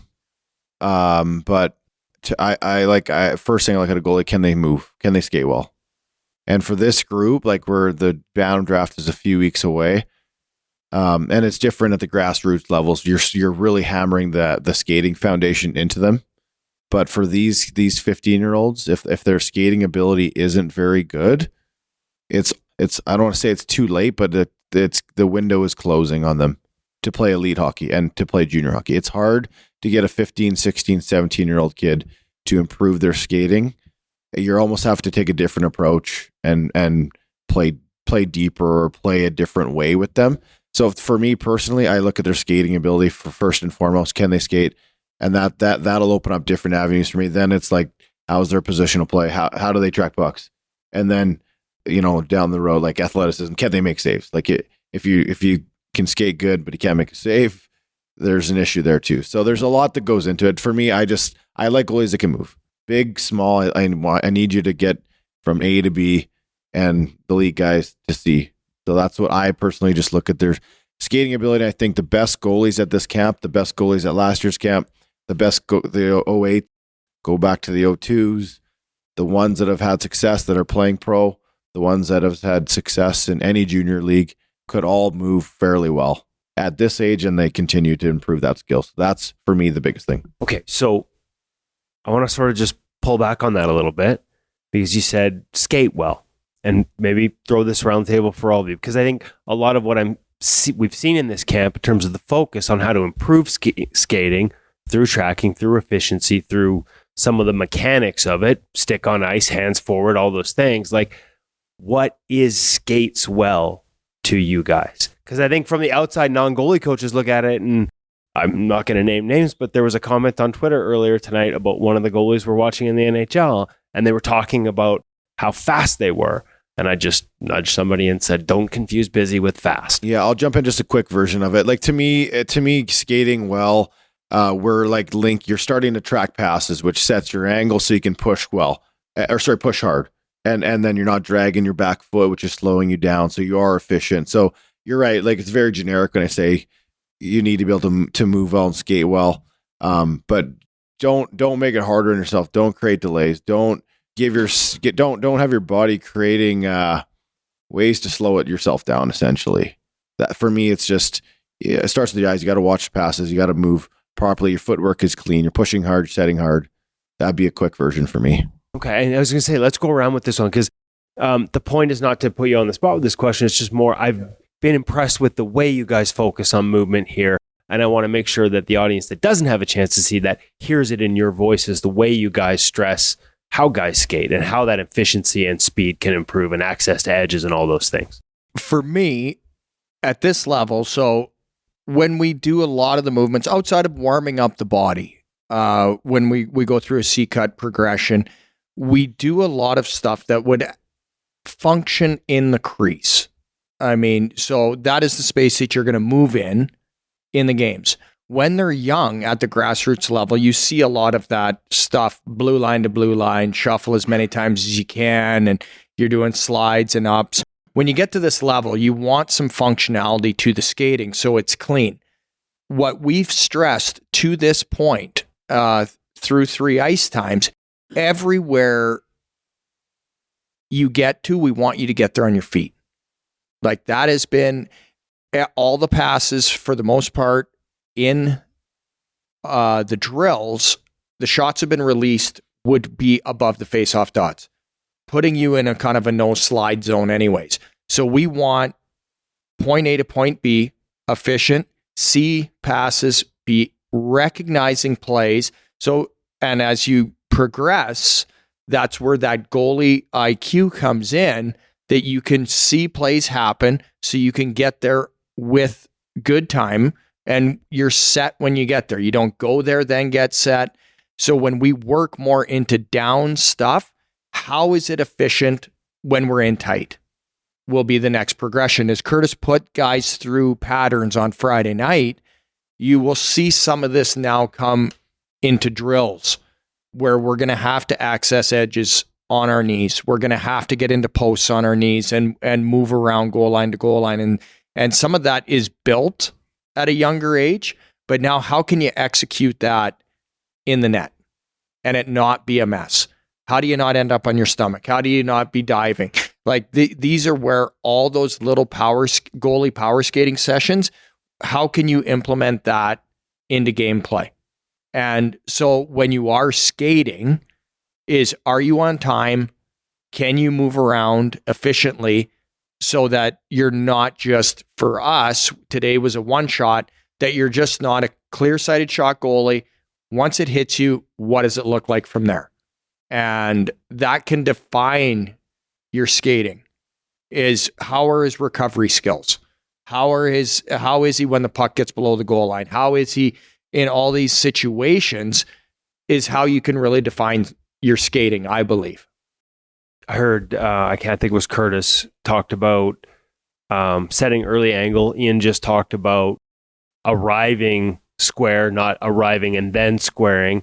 Dave, can you build on that a little for us? Yeah, like, you know, just to kind of piggyback on what other people are saying, we talk about skating from point A to B and then arriving. And then I think that when you arrive to your angle, if you're a good skater, then you're going to have good balance and you're a good foundational stance, which is going to lead to structure off shot one.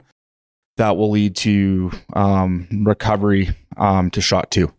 So if we are fast goalies and we are powerful goalies and we arrive from point A to B, but our structure of the save doesn't allow us to stay in the play, then you're not necessarily a good player.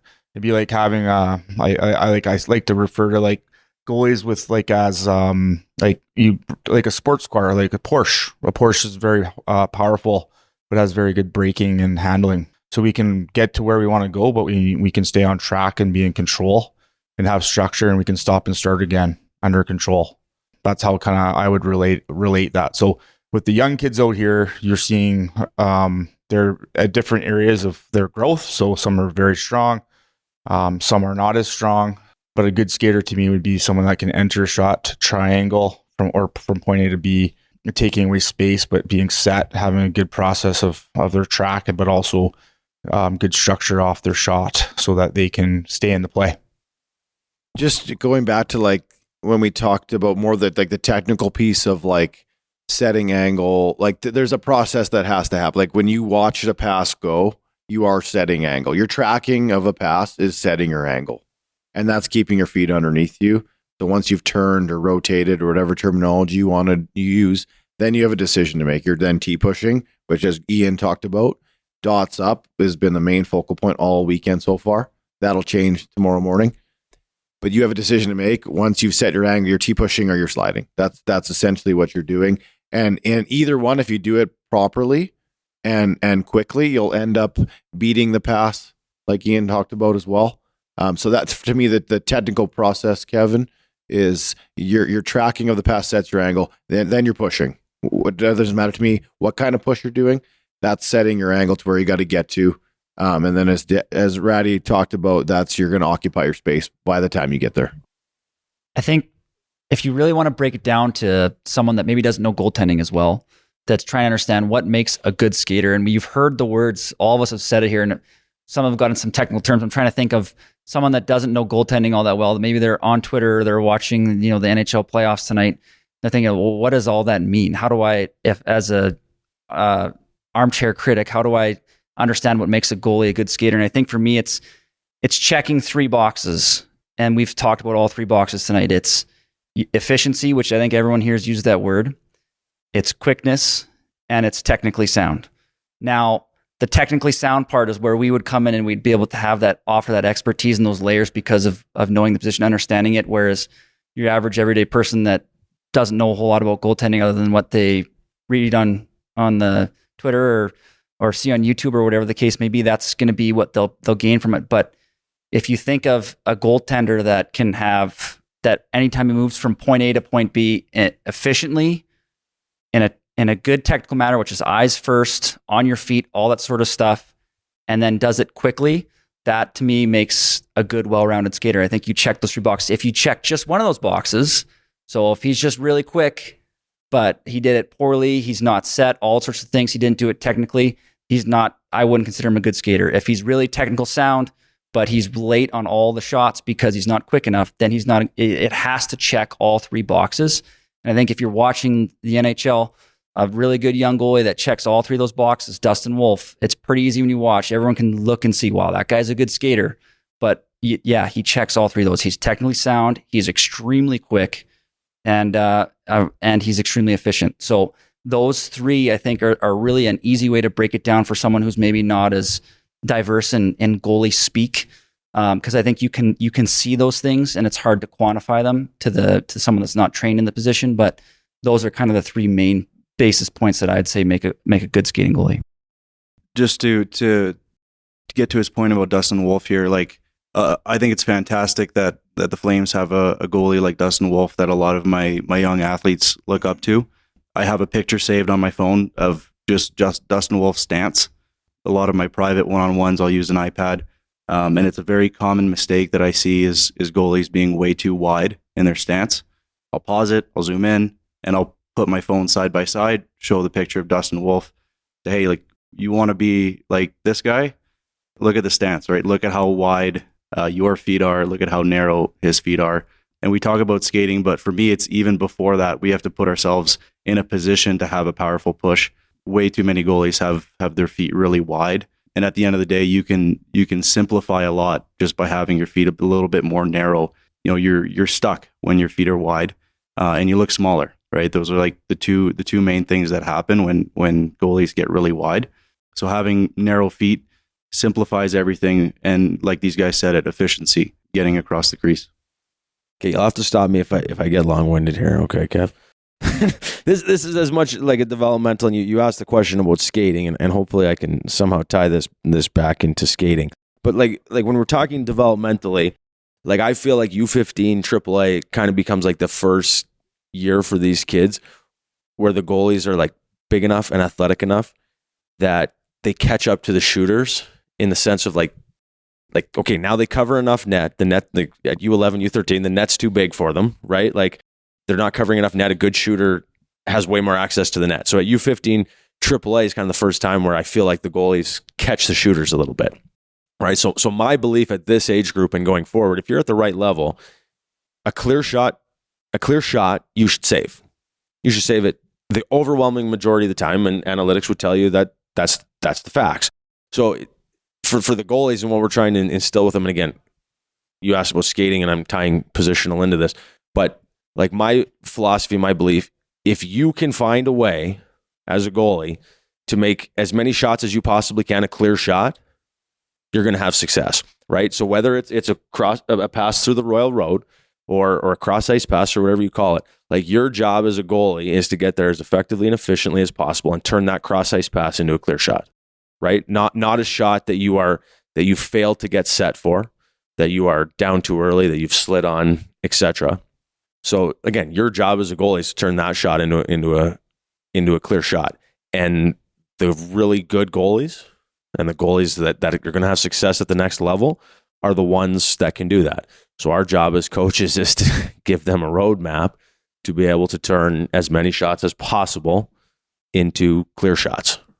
I like it. Okay. And it wasn't long-winded. I mean, I went with the Cole's notes of it. The only downside here is that it's clear Matt's never listened to the podcast, because otherwise he would have heard me and know what long-winded really sounds like. I think this is going to tie in beautifully to my next question, because I've heard you guys mention this as a focal point in terms of the importance of this at the next level, and getting there set and square is probably a big part of this. But how important is controlling pucks in your guys' world, and as these kids get up and hope to make it into your guys' world of junior hockey? Well, I'll jump in right away. Again, this is now comes into the goalie managing the game. We worked on chest keeps this morning, and the message to the goalie, it sounds, and it is maybe the most boring drill to do would be a chest keep, if you don't understand the value of what took you to get there and the importance of how it might affect your team. We talk about it. Nobody, in my terminology, is nobody has shot a puck through your stomach, out your back, and into the net for a goal. So if a puck is released, you are square, you are set, and it hits you in the jersey, the puck has to die. At the Western Hockey League level, it is a non-negotiable. Because now, one, you're going to have to work, and you've just rewarded bad hockey. So just on the simple chest save. So the coaches at most levels, I'm not including goalie coaches, but coaches, parents, fans don't understand the work that goes into making the chest save, the movement, the stance, the square. Okay, but now this is a save that has to be executed, and with no reward to the team trying to create offense. So if a puck is released and that puck hits your jersey, there should not be a rebound. And that's how important is that to the goalie at this level? It's important when it becomes important to them, when they realize their team needs a whistle, when they realize we need a change, when we realize this is a power play, we can't be chasing it. So, but that's them taking ownership of just a simple save of how important the chest save is.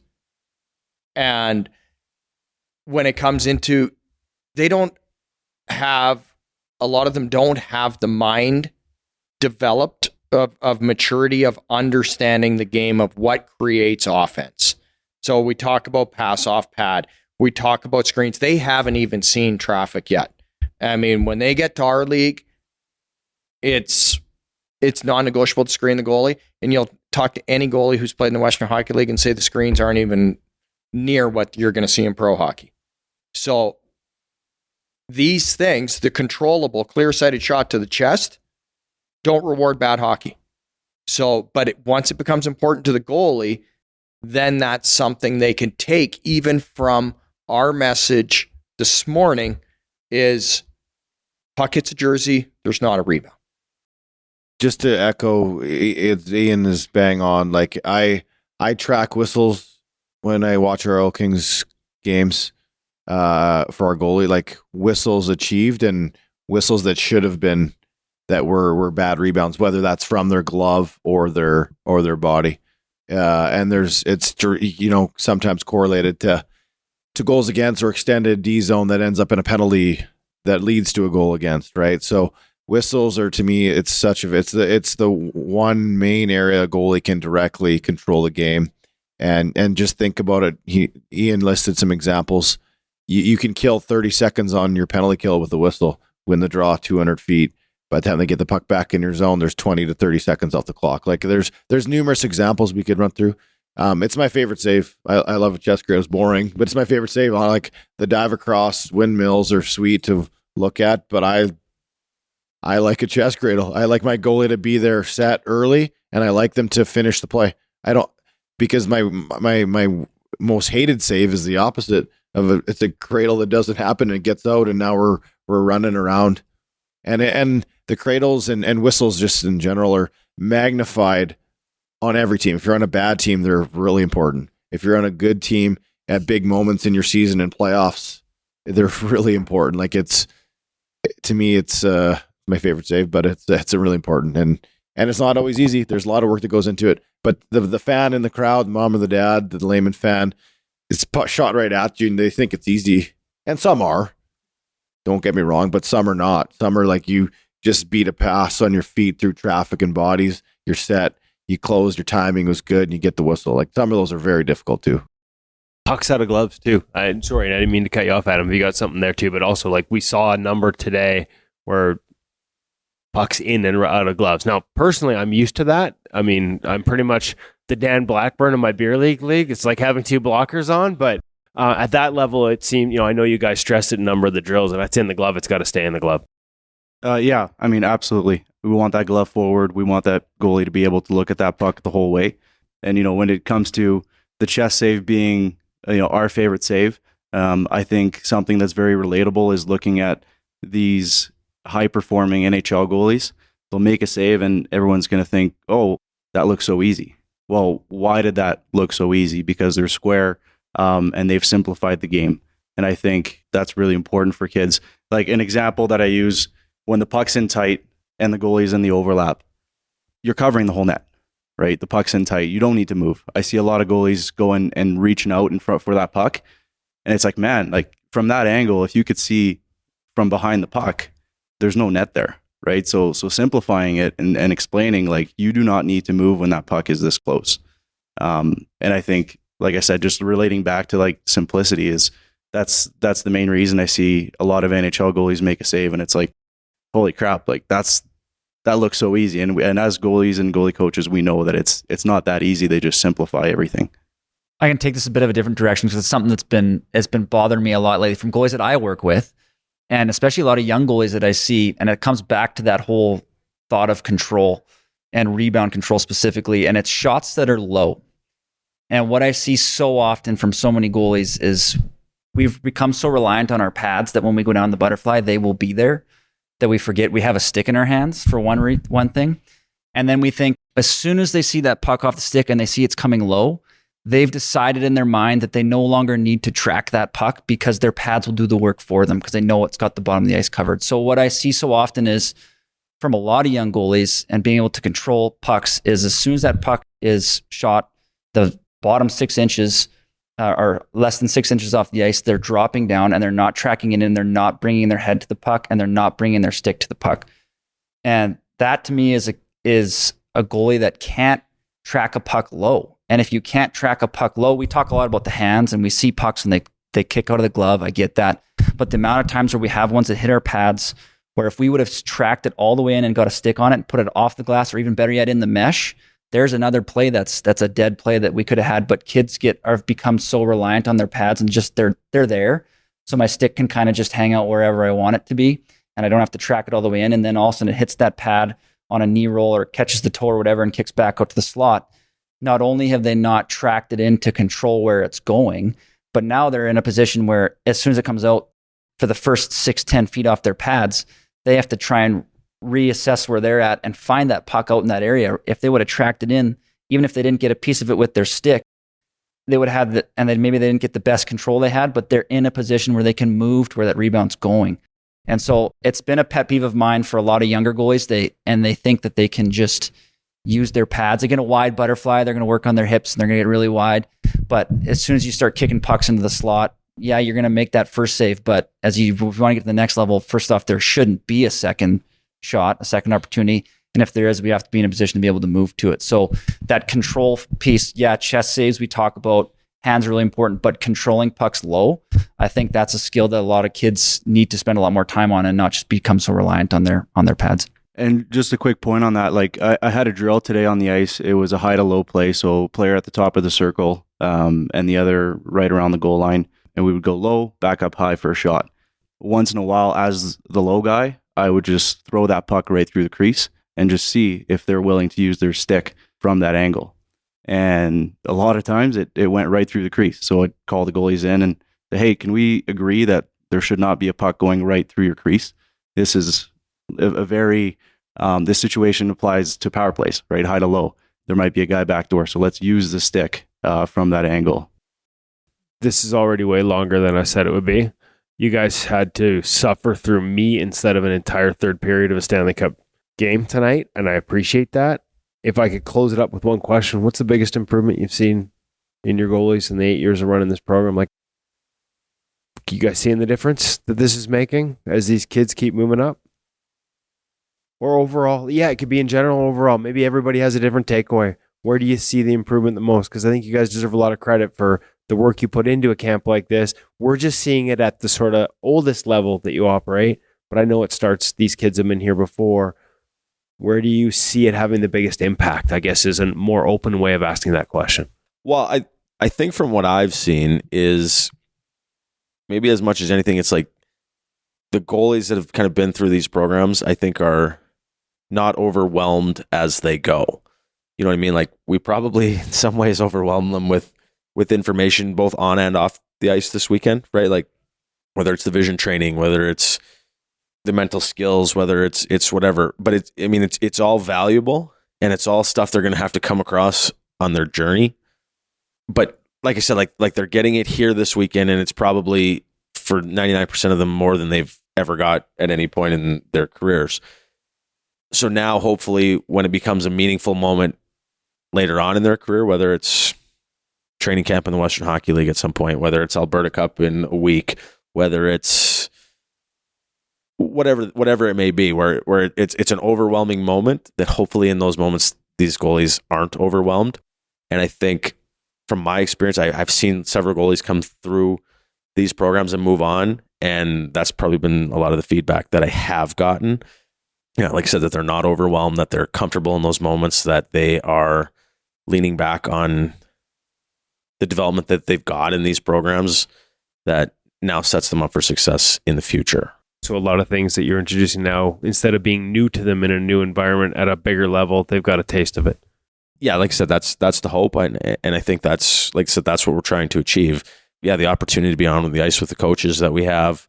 For a lot of them, the vision training's new. I mean, even Friday when we went through the pro reads, right? Like not only were the pro reads new, but it was like the opportunity to sit in a classroom with guys and talk about it, right? And talk about different scenarios and situations that, again, now they've done it, and at the next step in their career, it's not overwhelming for them.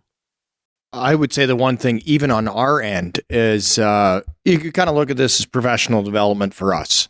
So I would think in the 8 years, the messaging and communication has become more consistent throughout the province.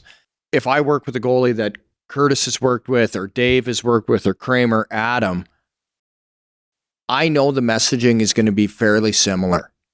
So knowing that leads to common ground when we're coaching.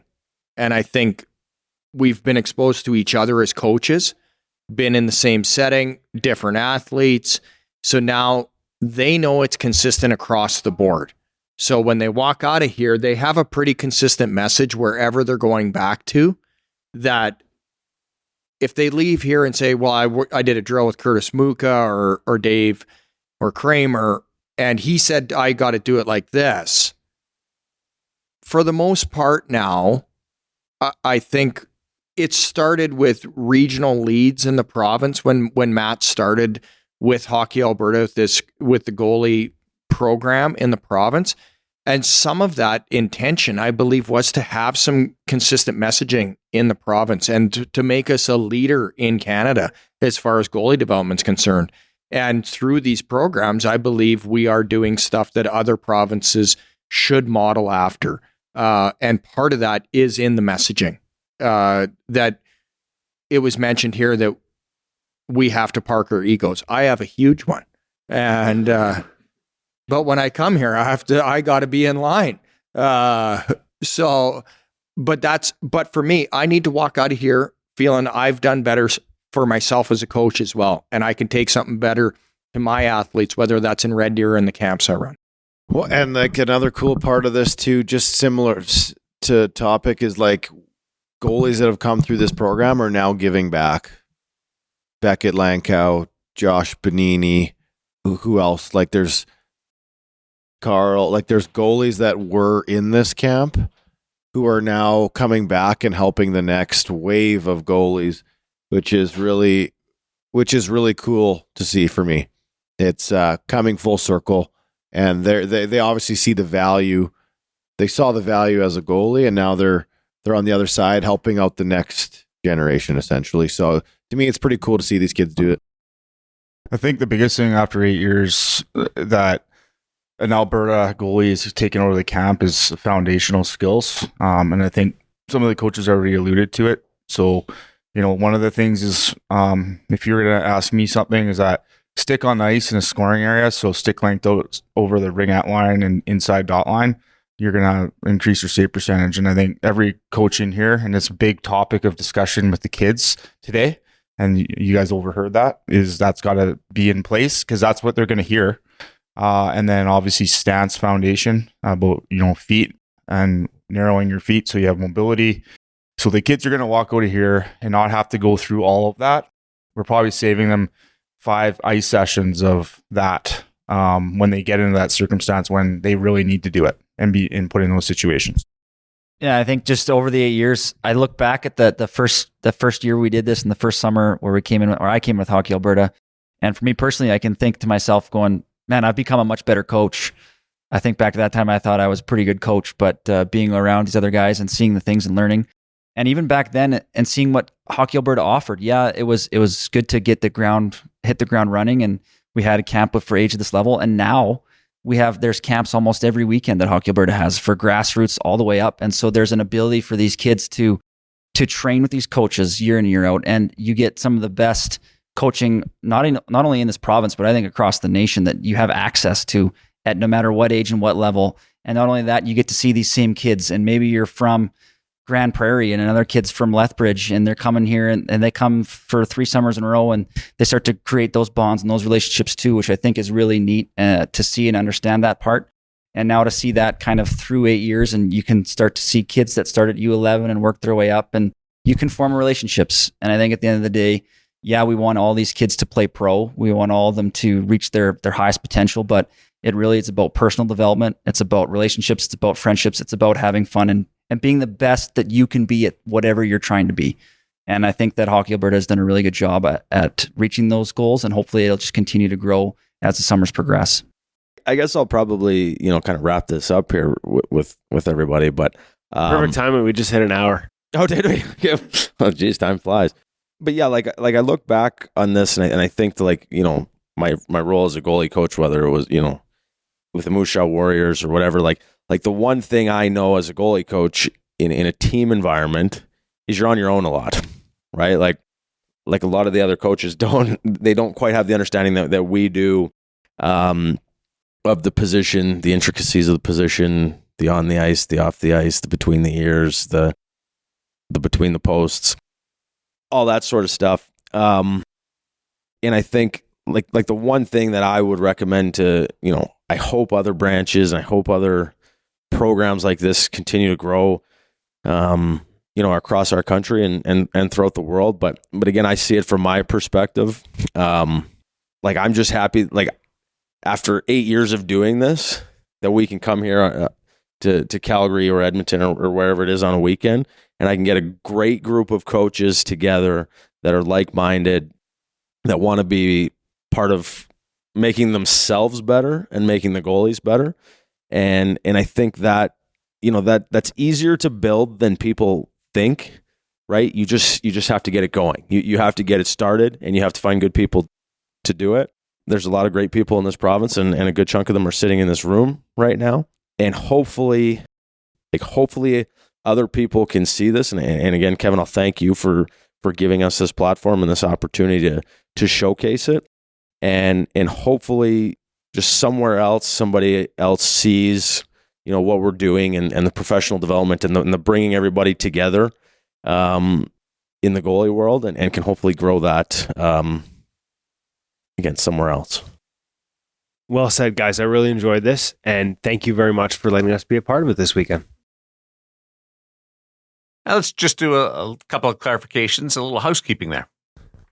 Yeah, I'm not sure if it was made clear when we were going into that this was not just a goalie camp run by a bunch of goalie coaches in Alberta. This was part of Hockey Alberta's high performance program. I believe all the goaltenders at this camp, this was a U15 camp, were there by invitation.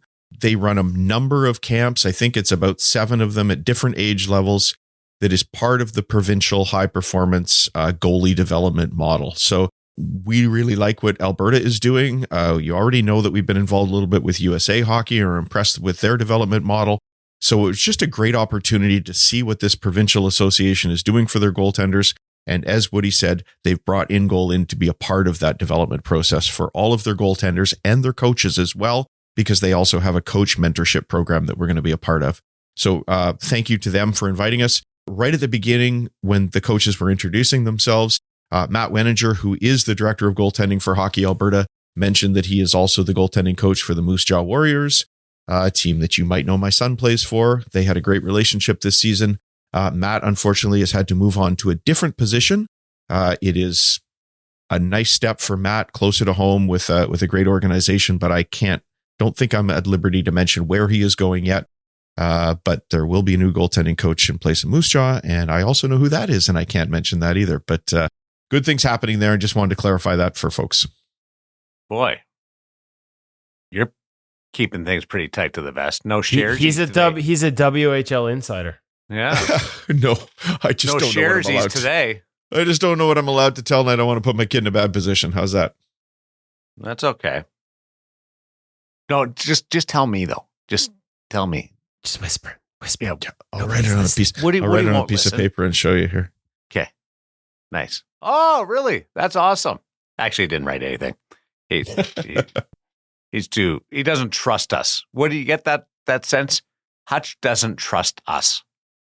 Can't really say I blame him. No. I had it half written on Twitter. I just had to insert the names. I'm sure people are just waiting to tweet out who the Moose Jaw Warriors goalie coach is.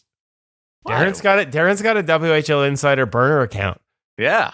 Oh, I know you're connected. I know you are. I can still remember when my kid was about 13 watching what was going on for the older kids in the WHL draft and getting a message from Darren. This kid, Brandon, just drafted. What can you tell me about him? He's excited. Yeah. I track my Wheaties. All right, boys. We're tracking the Calder Cup, and then we get into some draft stuff next week in Los Angeles and free agency after that. So still a lot of moving parts along with our regular features with the feature interview, the gear segment, the parent segment, and the obviously Visual Edge pro reads. So a lot of stuff still going on. The NHL season may be over, but the off season is busy for a few weeks, and we don't stop all summer. So stay tuned. All right. I'm going to go bug Hutch via text for all that information. Have a good week, everybody. Enjoy it. And we will talk to you next time on InGoal Radio, the podcast.